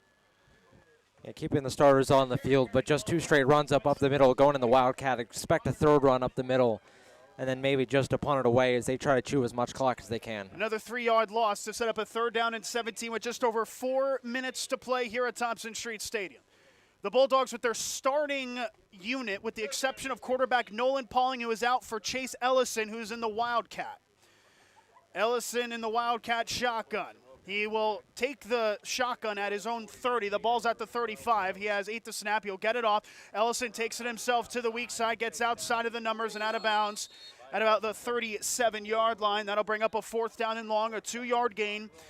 Sipley there to push him out of bounds, a 4th down and 13. And we'll imagine the punting unit comes on here. Luke Ryan will punt it away after taking some time off the clock. And that's what Jersey Shore does. They just chew as much time as they can. They'll get it to about under 3 minutes, or right at about 3 minutes when they get this punt away. And Athens will get an opportunity on offense again here. 1 back deep to return here for Athens on the punt. Ryan will send it away. By the time he gets the snap up, there'll be about 3 minutes and 15 seconds left in the contest. Jersey Shore 73, Athens 14. 5 to snap here for Ryan. Now he gets the snap off. It's a good snap. Ryan will send it end over end. This one returned, bobbled at the 25. They fight for it. Oh, and Jersey Shore's got it on the muff punt. It was picked up there by the Bulldogs. Dalton Rerig, the far side gunner, getting it. And Jersey Shore gets the football back at the Athens 25-yard line on the muff punt. Now one there just went through the breadbasket of the returner, and Owen Pauling looked like he was going to take snaps at quarterback, but again, Jersey Shore with the starters on the field will continue to run the Wildcat. With the exception of Chase Ellison, that's the only change, Ryan. So Ellison in the shotgun on the left side, 26, a 1st and 10, 2:45 left to play here at Thompson Street Stadium. We'll get an update from Shamokin when it's available, but Ellison in the Wildcat to restart this drive after the muff on the punt. Trips to the right, 1 to the left. They've typically just done an option between him and Harrod in the backfield. They'll hand it off to Harrod here, gets upfield and brought down at about the line of scrimmage. Ball comes out late, as they'll say he was down by contact. Another tackle by Comstock, who is upping his tackles in this game. And we do have an update between Shamokin and Shikellamy. Not a score update, but as they enter the 4th quarter, Shamokin still leading that game 28-0 as they look to advance and get ready to host Jersey Shore next week. Another change here in terms of the offensive unit. It looks like Landon Wrench is now the receiver on the right side, as we have a false start penalty to stop the clock with exactly 2 minutes left. A false start, that'll back it up to a 2nd down and 15 after the spot gets adjusted. And now for Jersey Shore, notably another backup coming into the game, as it looks like it is number 9. Landon Wrench, who you mentioned, Wrench the receiver, number 9 here on the right side, as they sprinkle in some more backups into this unit. Ace Willits, the right tackle, typically a starter. We've seen him rotate out of that right tackle spot. Talon Lope still at left tackle. Mason Larson, typically the center, is now at right guard, so some slight adjustments on that fact. 2nd and 15, Ellison will take it himself on the Wildcat, gets it towards the 30 and wrapped up at about the 29-yard line. A big tackle there from the linebacker Cook to set up what will be a 3rd down and 14, and time for at least 1 more play in this ball game. If they do the math correctly, this could be the last play of the game. If they run this clock down to about 1 second, they get a snap, a play takes 5 seconds, you're right. There will be about 1 more play left to go. We'll see if Jersey Shore just continue this run up the middle mindset and bleed the rest of the clock out. Well, the Bulldogs came in as the favorites, but even as favorites, they put up a statement here on Halloween night in the District 4 Quad A semifinals. As Ellison will take the snap under center. It'll be under center for the kneel down. He does get the knee off. And the Bulldogs with a Halloween scare here in the District 4 Quad A semifinals. They've defeated Athens. A final score of 73-14. The Bulldogs with their 17th playoff home win in the Tom Gravish era, and they will most likely take on Shamokin at Shamokin for a rematch of the Quad A championship. And Ryan, it was a performance top to bottom that belonged to the Bulldogs. And just a great performance all around. Offense, defense, and special teams. They won on all three phases. Forced turnovers on the defensive side, on their offensive side, running the ball, establishing the ground game, and taking control of it. And on special teams, a few good kick returns. Perfect on the numerous extra points that they attempted in this game. A few good punts on the few times that they did manage to punt in this game. A real complete game for Jersey Shore, and a real feel-good win as they get ready to likely go take on Shamokin next week. As we see the final handshakes at midfield, Athens' season will end this evening at 9-2 in what is the most wins they've had in a season in 10 years. Jersey Shore improving to 8-3 on the overall season. They will play the winner of Shamokin and Shikellamy. It'll most likely be the Indians hosting the district championship against the Bulldogs. Rounding it out here, Ryan, who's your player of the game for this playoff semifinal? And Nick, this might be the easiest player of the game that I've had to pick all season. It's going to go to number 5, Bo Sechrist. Sechrist, a performance to remember, nearing 250 yards rushing in this game. Had, by my count, 6 touchdowns in this game. I don't know if he got a 7th in there. Last I knew, it was 6 touchdowns.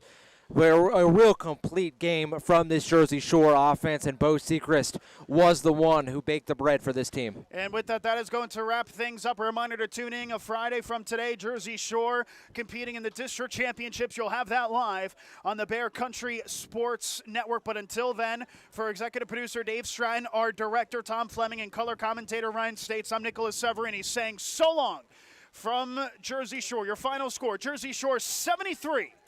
Athens, 14. Thanks for listening to tonight's game, brought to you by Jason Eberhardt State Farm Insurance, All Round Tire, B.A. Meixel Electric, Dotter Equipment, Twilight Diner, Burgandy, Gleghorn and Hafley Insurance, Sweet Dreams Pet Resort, Susquehanna Trailways, Reese's Print Shop, Ham's Disposal, Tightrope Films, Creek Unique Candles and more, Jimmy Lee State Farm Insurance, Kleiny's Furniture, Avis Building Supply, Country Berry Shack, Chatham Run Feed Mill, Terry's Coal and Wood Stoves, GWS Outdoors, Valley Gallery, Big Mountain Disposal, and T-Mobile. Keep listening to the Bear Country Sports Network for our next broadcast.